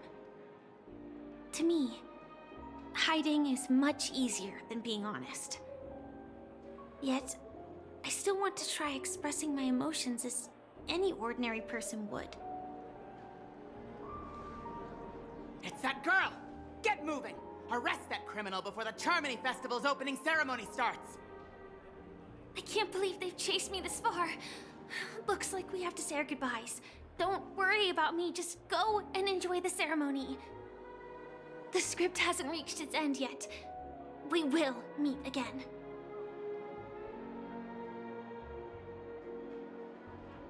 I hope she's okay. But if it's only those two hounds again, she'll probably be fine. I'll send a message later to check in on her. Let's go attend the Charmony Festival first. Let's take a seat. Everything is settled. Forget it. I've done enough walking around already. Let's take a seat and rest for a while.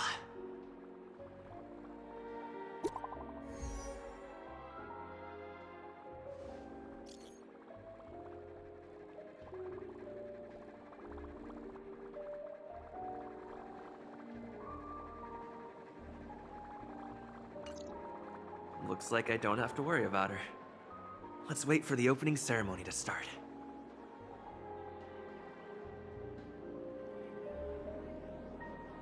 Wow! It's Miss Robin! Hey, Miss Robin! Hey, Miss Hey, Robin! over here, Miss Robin! Miss Robin! Miss Robin! Miss Robin! Miss Robin! Mary to the family! Miss Robin! Glory to the family! Glory to the family! I'm your biggest fan, Miss Robin!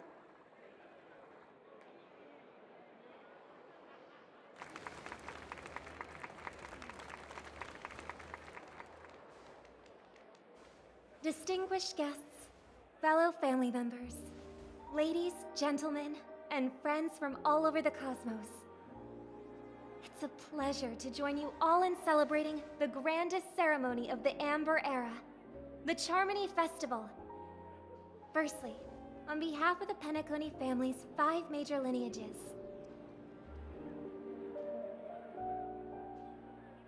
and on behalf of myself, I'd like to extend a warm welcome to all our guests.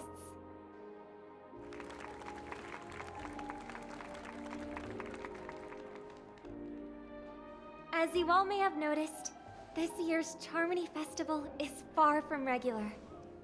Thanks to the efforts of everyone, this celebration is unprecedented in scale, with factions from across the cosmos in attendance. Not only that, the customary opening ceremony held at the Penacony Grand Theater has now moved to the Radiant Feldspar, the very airship you all stand upon. We invite you to express your warmest applause and deepest appreciation for OT Alfalfa, head of the Alfalfa family, for his selfless devotion to the Harmony's cause.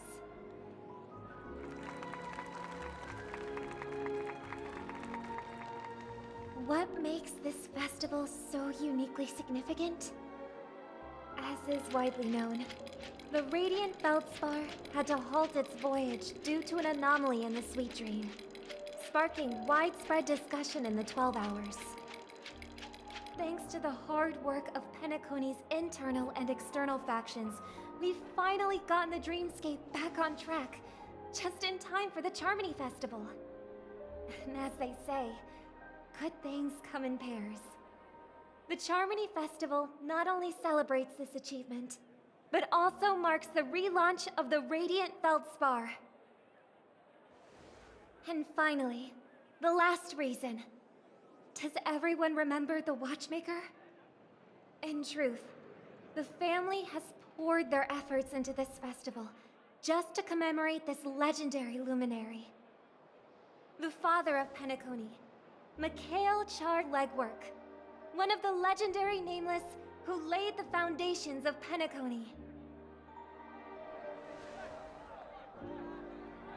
In the most bewildering times of the Planet of Festivities, It was he who descended from the sky with his companions, who taught us through trailblazing where freedom lies. It was also they who led the vanguard in the pioneering of the dreamscape, in exchange for what is now known as the Paradise of Harmony. It can be said that Penacony's splendid success today is deeply rooted in the trailblazing ethos the Watchmaker planted within us. Only by honoring this trailblazing spirit can we fulfill our mission and spread harmony to a broader audience. Aw, that's so nice of her. She's talking about us.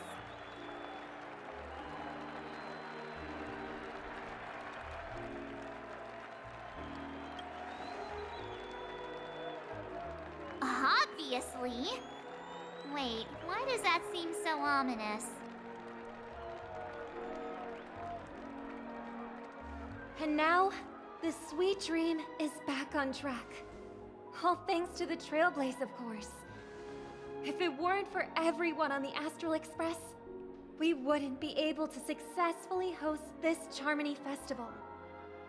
Thus, with unanimous consent from the 5 major lineages, Penacony's family, on behalf of all family members throughout the cosmos, offer a token of appreciation to the Nameless. Oh, I wonder if it's gonna be a big one! We will transfer ownership of the Radiant Feldspar to the Astral Express. A meager appreciation that we hope you will accept with grace.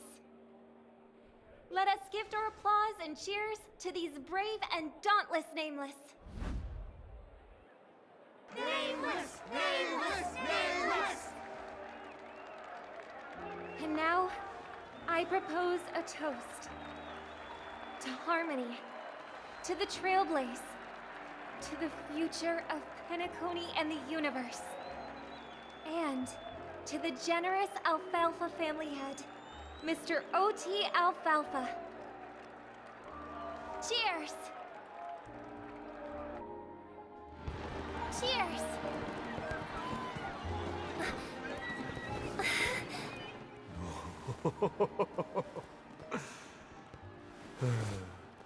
To make a decision like that. This little bird is no less capable than her brother. All's well that ends well. Right. But have you forgotten someone, my gray-haired friend? I put a bomb on this ship. You have 10 minutes to find it. Better hurry. When did this get shoved into my hands? There are still so many bombs. Now's not the time for plot twists. I can't handle this alone. Time to create a group and inform everyone.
All set.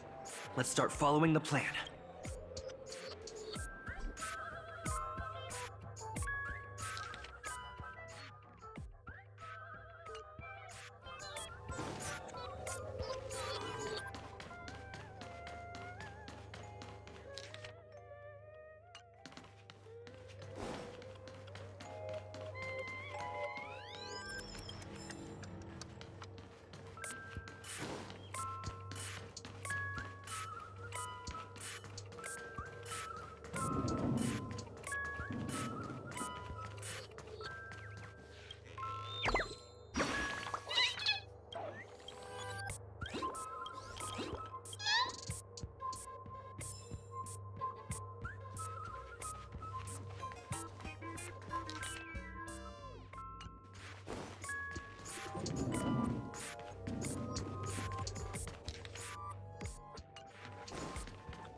surprise, little one.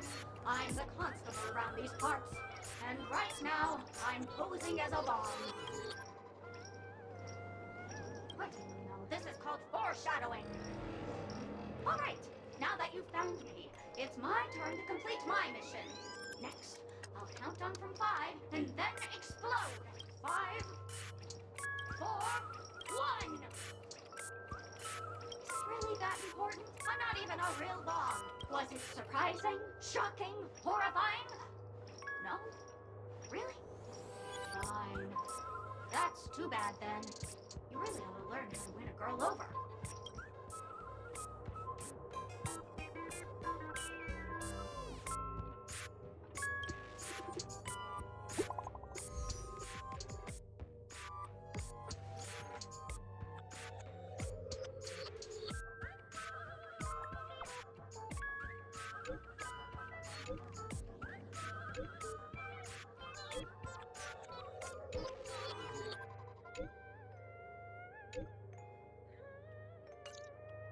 At least I made some progress. Gotta keep working at it.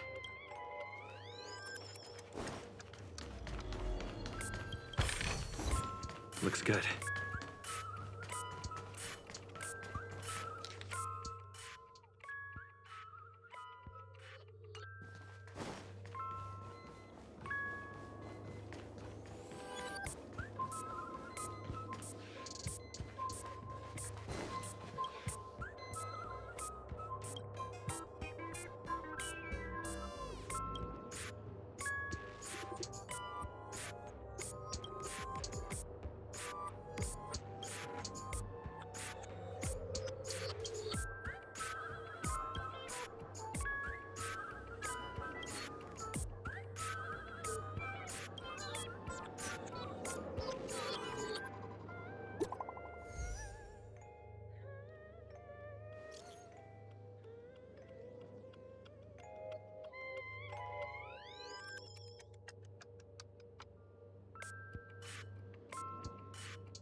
Again.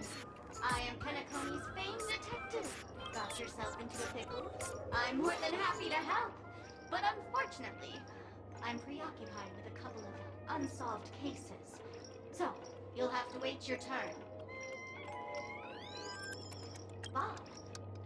Right. It completely slipped my mind. Dr. Boom specializes in explosives. I need your help, mister. You've had quite a few run-ins with Dr. Boom. And with the recent bomb situation, you're bound to find evidence that proves Dr. Boom is the killer. The first case is the Soul Glad factory arson case. We found a hammer, a doll, and half a liter of unidentified fluid at the scene of the crime. Our forensics results showed it's a red herring. The second case is the Blue Hour auction robbery. A gang of masked thugs broke in, stole a fragment of the Astral Express, and left behind a large hammer, a doll, and a half-dead red herring at the scene. Those are all the details. The way I see it, there must be a link between these two cases that will be the key to exposing Dr. Boom. I trust in your deduction. Which piece of evidence do you think is the deciding one?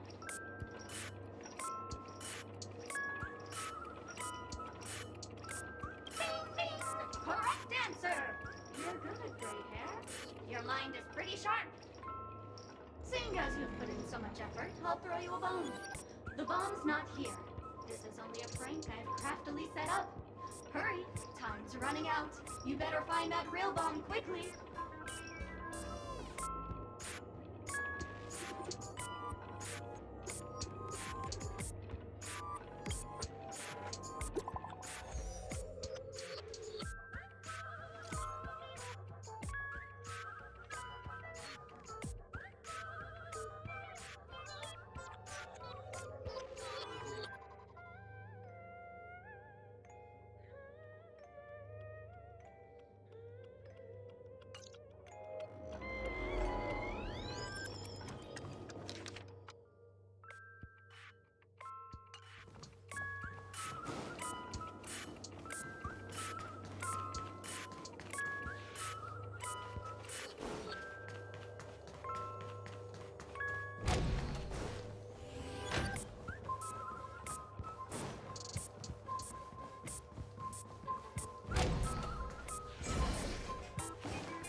call me the Director Dog.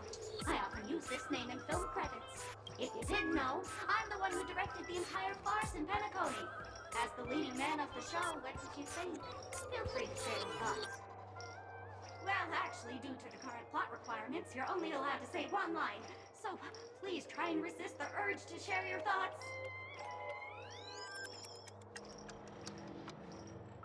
Sunday, who's that? Since you're done asking questions and I'm done answering, according to the script, I must reveal to you the fact that there's no bomb here at all, thus causing you to want to kick yourself for spending this whole time listening to me prattling on, after which we will part ways.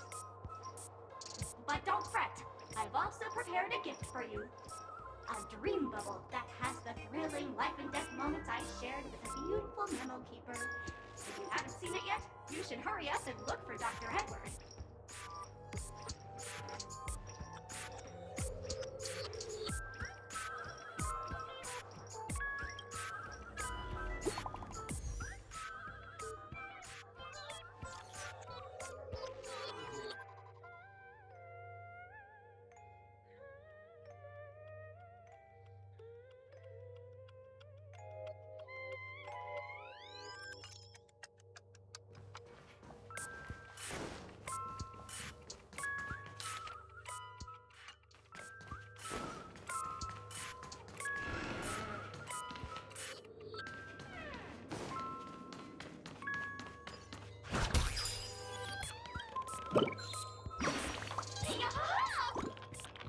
What?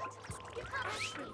There are 998 more dolls that can pack a punch just like me on the Radiant Feldspar. Please hold them back to the golden sparkle tree. I will prepare a worthy gift for your troubles. Wait! As for that imaginary neutron bomb you want, don't interrupt me. I know you never mentioned those 3 words to me before. Well, the bomb isn't here. Sweet. I'm afraid you'll have to look elsewhere for it.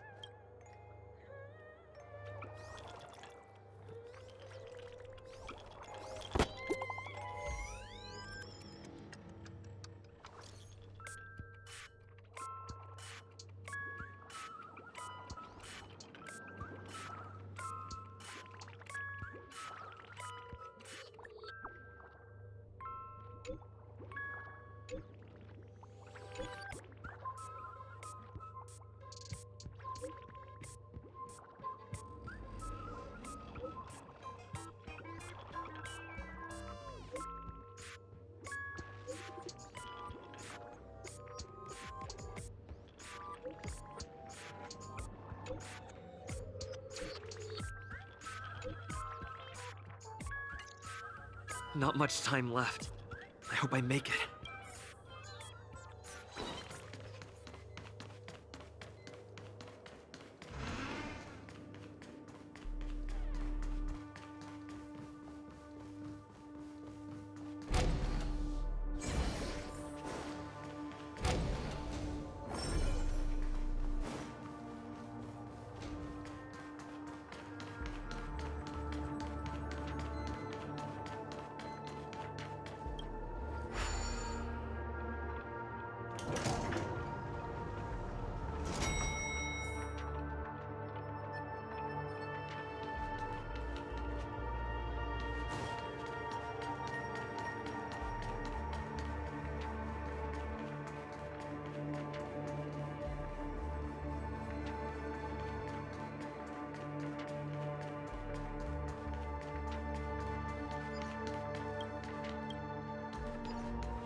Is that Firefly?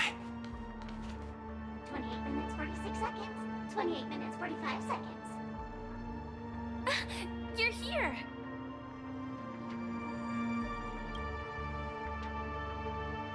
Looks like she also sent you a message. Since you're here, I'll just keep it short. Just over half an hour ago, I received a message from an unknown sender and rushed here as soon as I could. 27 minutes, 52 seconds. 27 minutes, 51 seconds. The Sweet Dream has lost the protection of the Order. If it were to blow up here, the consequences would be unfathomable. I've scrutinized it for a long time, but the bomb's design is incredibly unique, as if it's been locked by some mysterious path force. Apart from its creator, I fear no one knows how to deactivate it.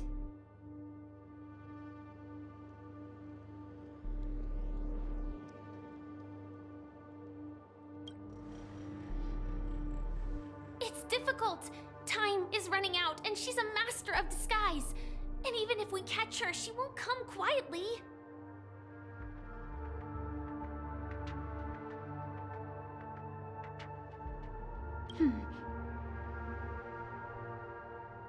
Actually, there might be another way. Do you still remember? The script said that I will experience death 3 times in the Land of Dreams. I think this moment heralds the 3rd time.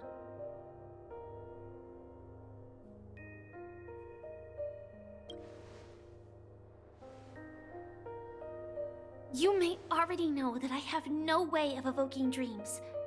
I employ a Stellaron Hunter's special method in order to enter dreams instead.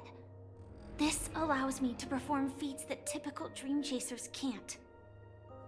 As long as I can bear the pain of the Memoria pressure, I'll be able to dive into the primal memory zone beyond the dream and extend a lifeline to the Radiant Feldspar. I will take this bomb into the depths of the dreamscape, as deep as possible where there are no living souls around. That way, at least no one will get hurt.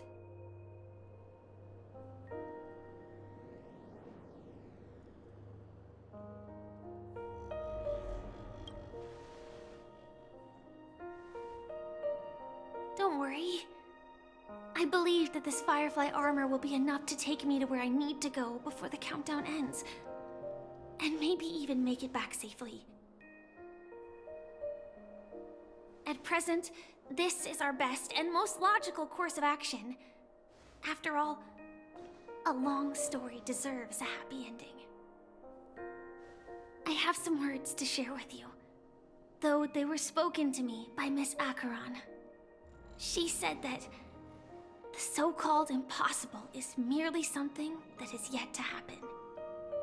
At the moment, there are so many things that seem impossible, but are they really never going to happen? Maybe it's just that the moment to disprove these impossibilities hasn't arrived yet. Whether it be a literal ending, suffering akin to death, or a harrowing deathscape. Before the appointed destination arrives, they are all the same. Yet I can still make myriad choices. I also firmly believe that when that moment arrives for us to make a choice, the answer to our end will already be within our hearts. It is not destiny that shapes us, but we who shape destiny. The Astral Express and the Stellaron Hunters are like light and shadow. We walk on different paths, intertwined, moving forward and growing together. Maybe the end is predestined, but it is not today. Things are going too well. Let's speed up the countdown. Human life is short, just like fireflies to a flame. So if you have an answer in your heart, always remember, don't leave with any regrets. We have this right, don't we?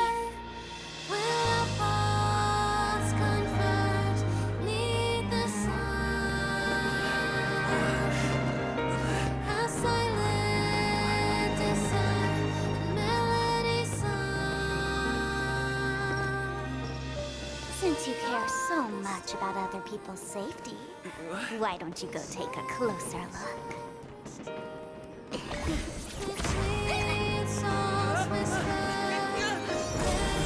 You see, everything is possible in this land of dreams. We each came here with our own goals and realized them in unimaginable ways. Regardless if the result was a sweet illusion or a bitter reality. It was an answer we longed for, day and night. So, why Why do people choose to slumber? I think it's as you said.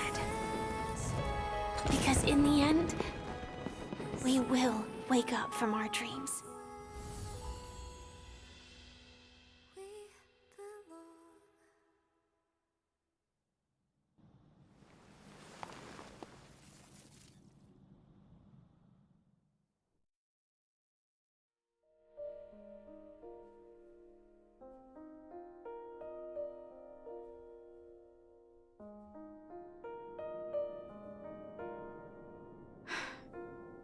When I arrived, I happened to see a child holding it. He said the flowers were prepared by Aunt Jessie for the watchmaker and the war comrade he'd missed his whole life.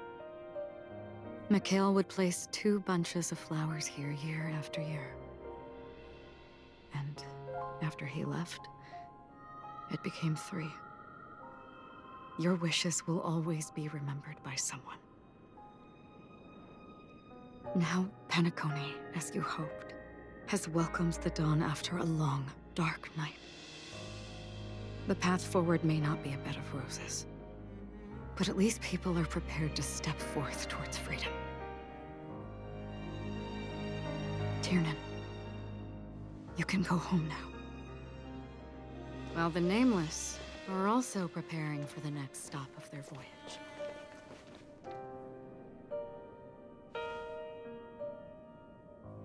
But before leaving, we still have one last thing to do.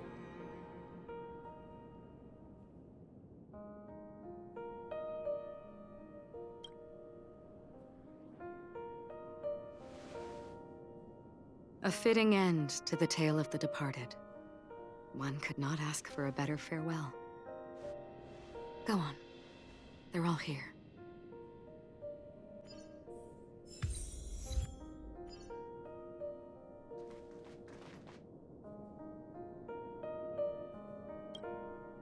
Honestly, when I heard the conductor's request, I was pretty surprised. The Nameless. Those who trailblaze, doing good deeds but never seeking recognition. After all this time, how would we even find those 3 people in such a vast place like Penacony? But it seems, in the land of the dreams, anything is indeed possible. History may not remember the names of the dead, but the stars will attest to their journeys. The first glimmer of light in the prolonged night often illuminates little, as it is fleeting in the darkness too vast. But because of this, people will remember. As long as something shines in the night sky, then when the first star falls, countless more will follow, streaking across the horizon.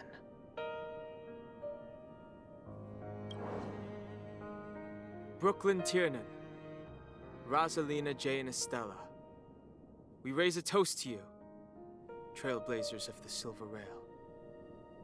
A toast to history that no longer remains silent. The passionate and courageous pursuit, and a voyage that traverses the stars.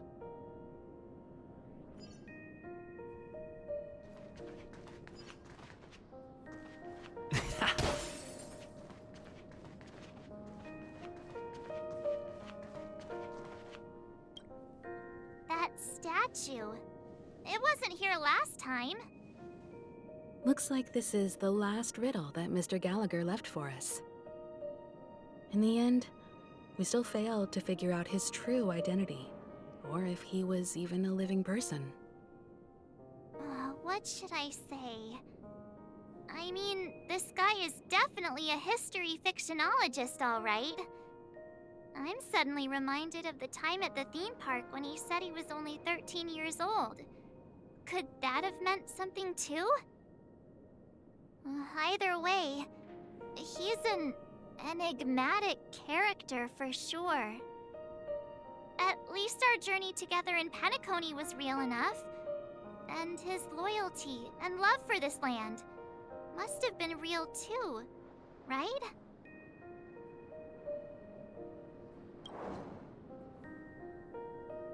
Gallagher, we raise a toast to you, the slumbering hound.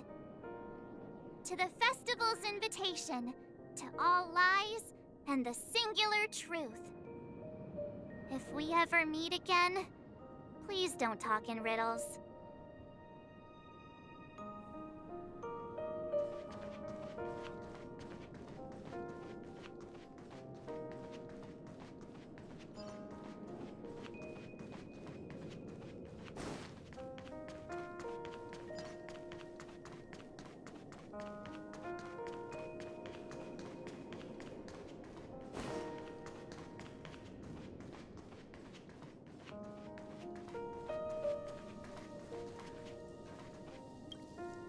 Is the Astro Express ready to depart Penacony? Apologies, Mr. Mika, that we are only now bidding you farewell. Oh, that's all right. You've all done so much for the Watchmaker, and we are forever indebted. Allow me, as the representative of Dreamflux Reef, to make another toast to all the nameless. What will the people of Dreamflux Reef do now? Many will continue to live here. Those accustomed to being awake will mostly have a hard time getting used to a life of darkness with their eyes closed. Though the order has faded, there must be someone to watch over this primal memory zone. Penacony's nights are long, and there are many who are still far from a good night's sleep. As for the sweet dream over there, we're still managing without it, aren't we? Mika and residents of Dreamflux Reef, we raise a toast to you, watchers of the long dream. To your tenacity throughout time, to each sorrowful night, and to the dawn that is finally upon us.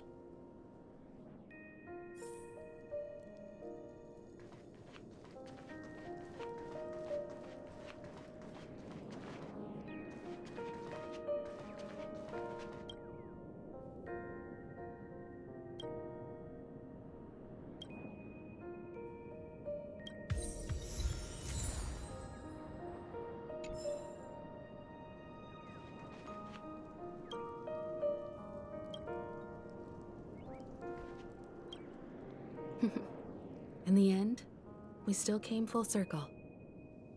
This trailblazing expedition started from the moment you and a bellboy ran into each other. After going on a journey of many twists and turns, they still ended up where they started. Just like a clock's hands that turn round and round, the start and end of each day will always land on 12 o'clock, the advent of time moving forward. There shouldn't be much left to say. This entire adventure started because of you, and should naturally end with you. And then, a new page will be turned.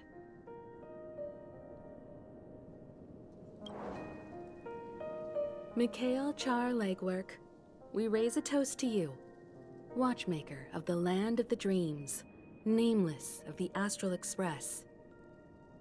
To Penacony's past, present, future, and the child's unwavering dream unto death. With that, our duty as nameless should be complete, right? The trailblaze can illuminate the way. But ultimately, the future of a world belongs to those who live in it.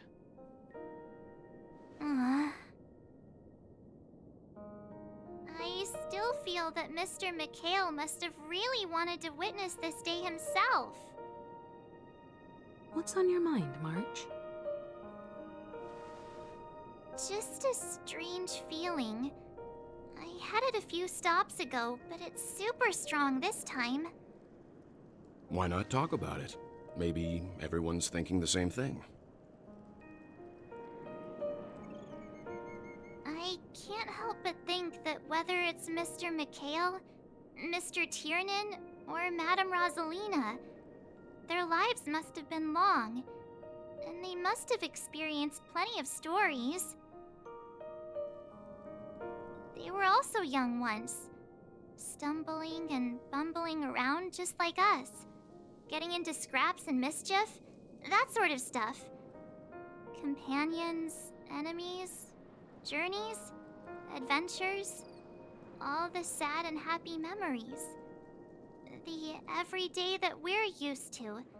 They've lived through them too. But those things are all in the past.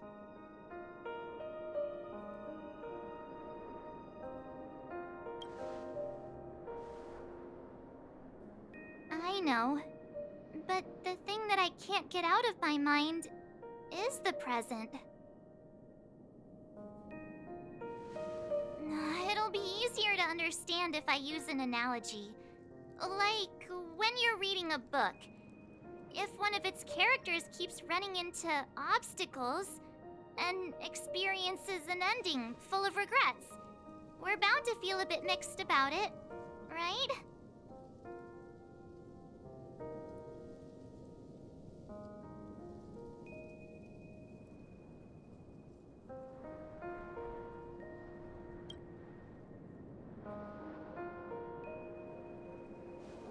Because we've seen every nook and cranny of their lives, we see these people as special. So, even if there are parts of it that aren't really realistic nor logical, we still hope that their story gets a good ending when it comes. But what if they and we aren't really that special? When Mr. McHale sat in this chair, waiting for the Astral Express to arrive every day, what was he thinking? And if, at the end of his life, he could still firmly say he had no regrets, then what is this regret we feel in our hearts right now? I think each and every one of us is searching for the answer to this very question. The universe is vast, and our lives are but specks. The trailblaze never ends, but against the backdrop of the cosmos, the average person's lifelong journey is merely a short stretch. But it is in this minuscule distance that paths cross and countless worlds connect. The universe may not remember every person who leaves a tie along the silver rail, but we will. As long as we remember, their stories will never end. And what Mr. McHale has left for us is his answer to this very question. It may not be perfect, but it left a smile on this storied, jaded old Nameless's face at the end of his life. And its meaning will be interpreted by those who come after us. It's not the answer that's important, but what we can learn from others' answers, right? This is what trailblazing is. Sure. I'm really sorry for bringing down the vibe. Quick, Don Hung, tell us a dad joke to lighten the mood.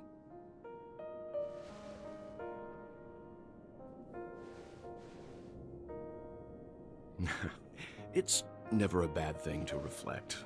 One day, we'll all have to face our own farewells. But before that, we still have a long way ahead of us together. So the most important thing right now is to tell the conductor what we saw in Penacony. Then prepare ourselves for our next trailblazing destination. I should get back to the Express. Or maybe I could say my final goodbye to Acheron.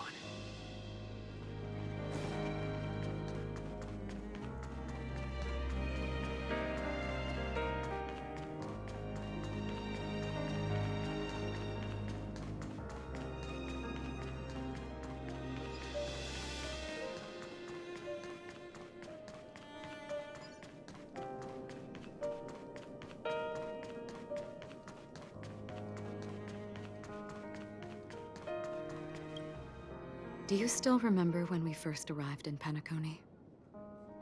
Who would have thought our paths would cross in such a way? Come to think of it, I didn't even get a chance to formally introduce myself. Simply put, I'm a self-annihilator who was cursed by the Nihility.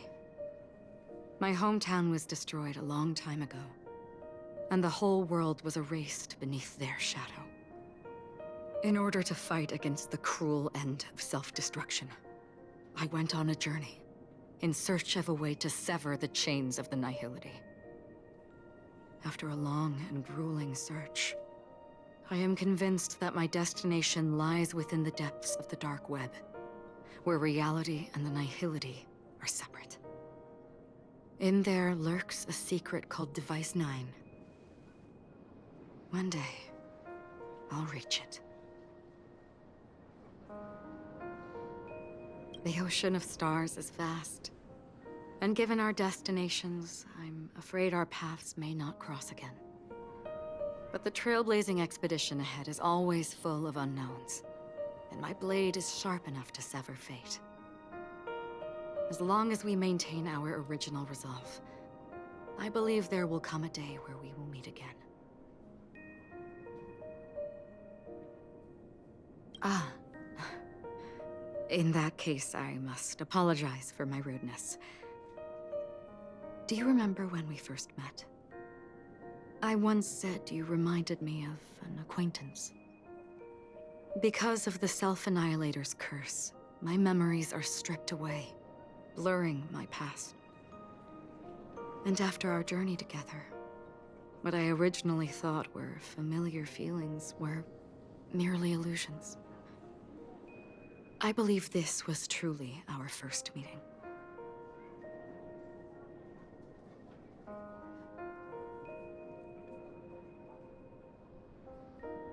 What do you mean? It's improbable that you've crossed paths with my past self. What I mean is, there is nothing left to retrace there. Only nihility.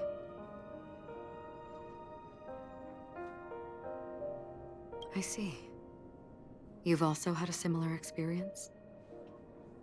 Then you should know that this me and your memory of me are not the same person.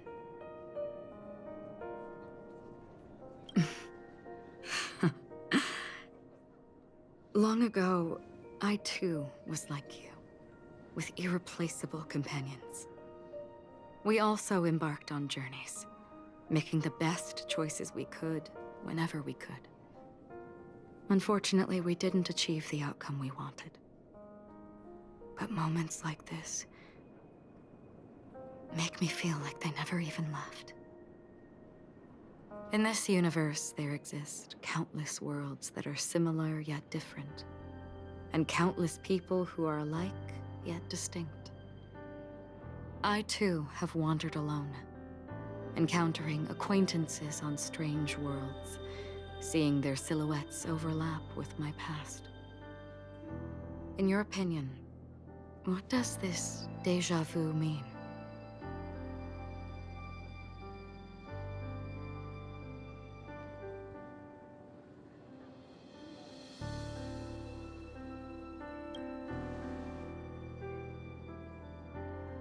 Attachment, desire, longing. They may all be right, but they are all incomplete. I believe it's not something external, but something that originates within us. An emotion that traverses time from a certain moment of our past to reach us. Perhaps it's a source of warmth and happiness, or maybe it brings pain and sorrow. Each time we reminisce on our past, we always seem to notice a tiny but unforgettable instant that we left behind us, along with certain other things that remain constant throughout. That is a summary of our lives, encapsulating everything about us in these moments, proof of our shared path. Within them, we glimpse our own essence, and thus, we truly exist. Just like everyone in this story, hurtling onwards along the path of destiny with passion and courage for the things that breathe meaning into their lives. Set forth on your voyage without hesitation, Nameless. on the path of the Trailblaze. Even if the ending has been predetermined, that's fine. There are countless things that humans cannot change. But before that, on the road towards the end, there are still many things that we can do. And because of this, the end will thus reveal a completely different meaning. This is the meaning of journey. All those things, beautiful before, are still so now. And I believe it will still bloom at the end of the nihility. Until we meet again beneath the sun's rays.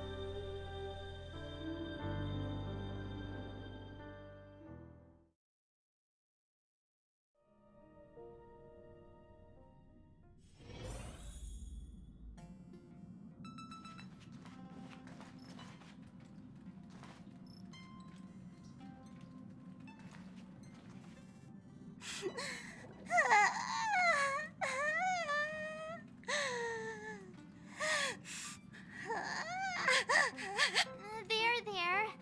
Chin up, Pom-Pom. Don't be sad. Don't cry.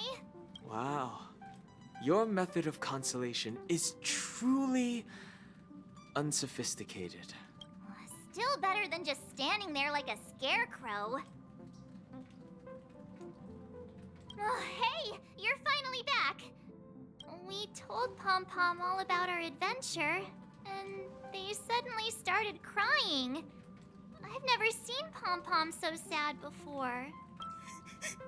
The conductor never cries.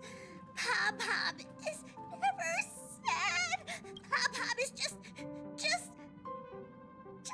angry. Yeah, angry.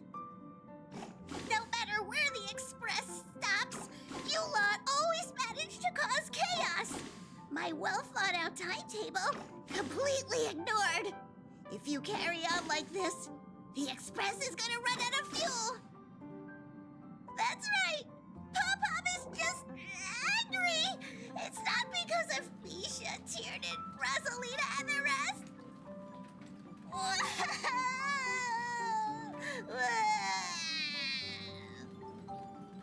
It's okay. Oh, Pom-Pom, just let it all out. Everyone, could you all take a break in the next car? Don't worry. I'll stay here with Pom-Pom. But... Let's go, March.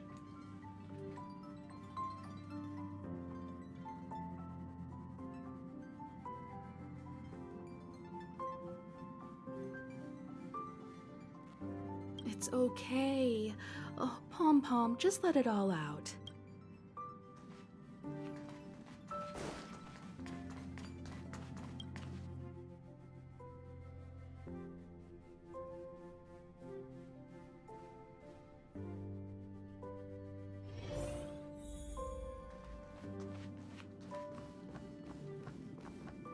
I never expected Pom-Pom would be so distraught. Those three nameless must have meant a lot to Pom-Pom.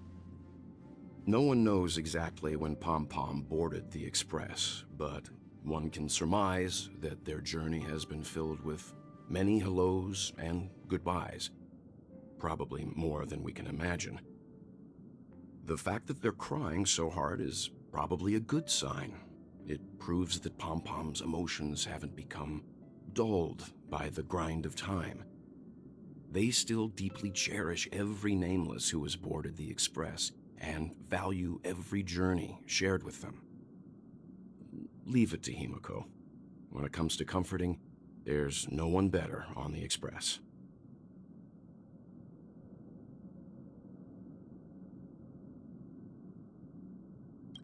Well, they were a little emotional at the time, but I'm afraid that's not out of the question.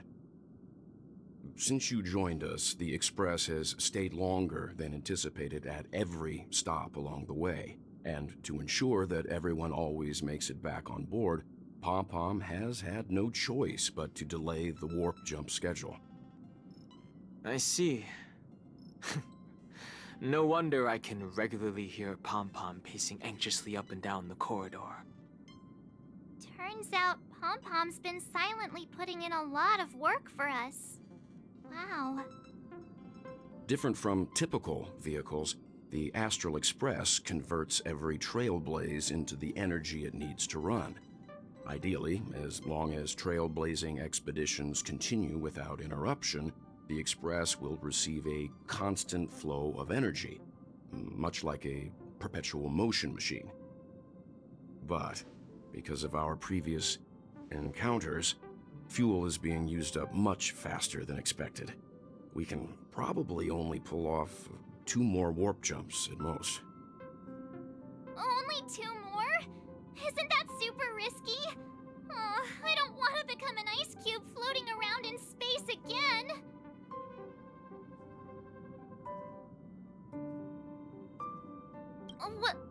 When you put it like that, doesn't actually sound too bad. But I don't even want to become an adorable ice cube floating around in space again. Which also means that we must prudently consider our next destination. Yes, I've already checked the astral charts. The 2 nearest worlds to us are the oceanic planet of Lushaka and the agate world, Melustanen. As for which one we're headed to, that still requires a vote. Or perhaps you might consider a suggestion.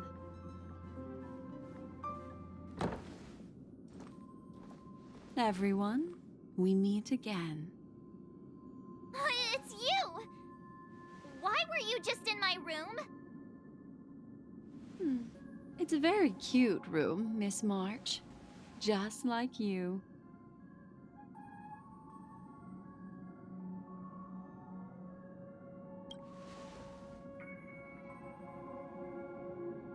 Memo Keeper, let's put aside how you managed to sneak past everyone and board the Express for now. You mentioned a suggestion. I accidentally overheard how the Express obtains fuel. I just wanted to chat with everyone to see if we could work together. But now, it appears my suggestion could be the very lifeline that saves everyone. Please speak candidly. Depending on what you say, we could very well ask you to disembark. Ah, the Permanence's descendant. What a charming little dragon, especially with those mired memories of yours. But I digress. If the Astral Express is in urgent need of a special trailblazing expedition to recharge its engine, have you all considered this? Perhaps your destination could be a world that even the renowned Akivili never reached. Should you be able to lay down a new stretch of silver rail, the Express may never have to worry about energy ever again. Trailblazing to a world that even Akivili has never been to? Is that possible? Continue, Memo Keeper. This destination of which you speak, what sort of world is it? A world that many across the universe don't even know exists. A world hidden away from outside observation. Its presence only revealed by the light from the mirror of the Garden of Recollection. A world fettered by 3 paths, its destiny hanging in the balance. The eternal land, Amphorius.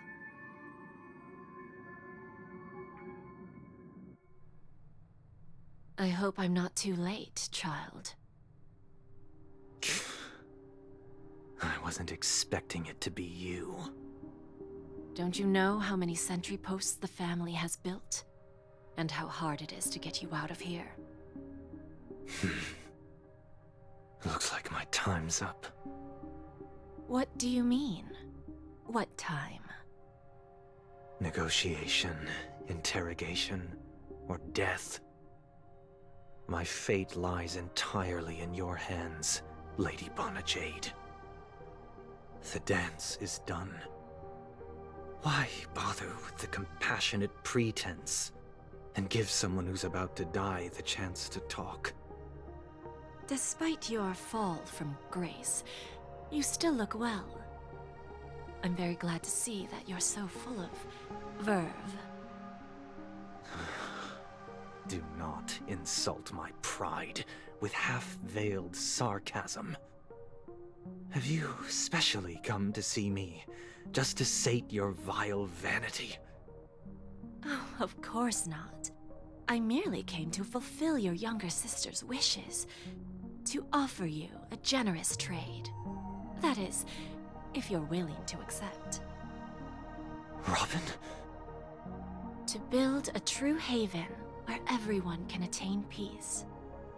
That's the oath between you siblings, isn't it? If I told you there was still a chance to realize this vow, would you be willing to talk to me then?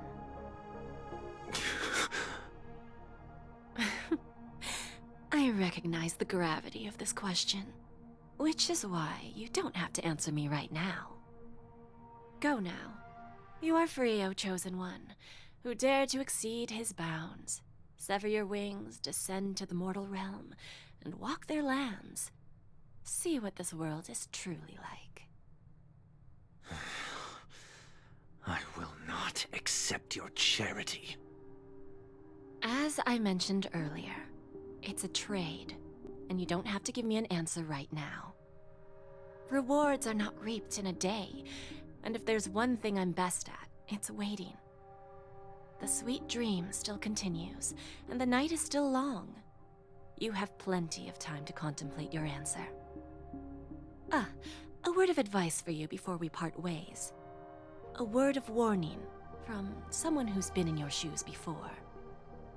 Life is too short to miss out on golden opportunities.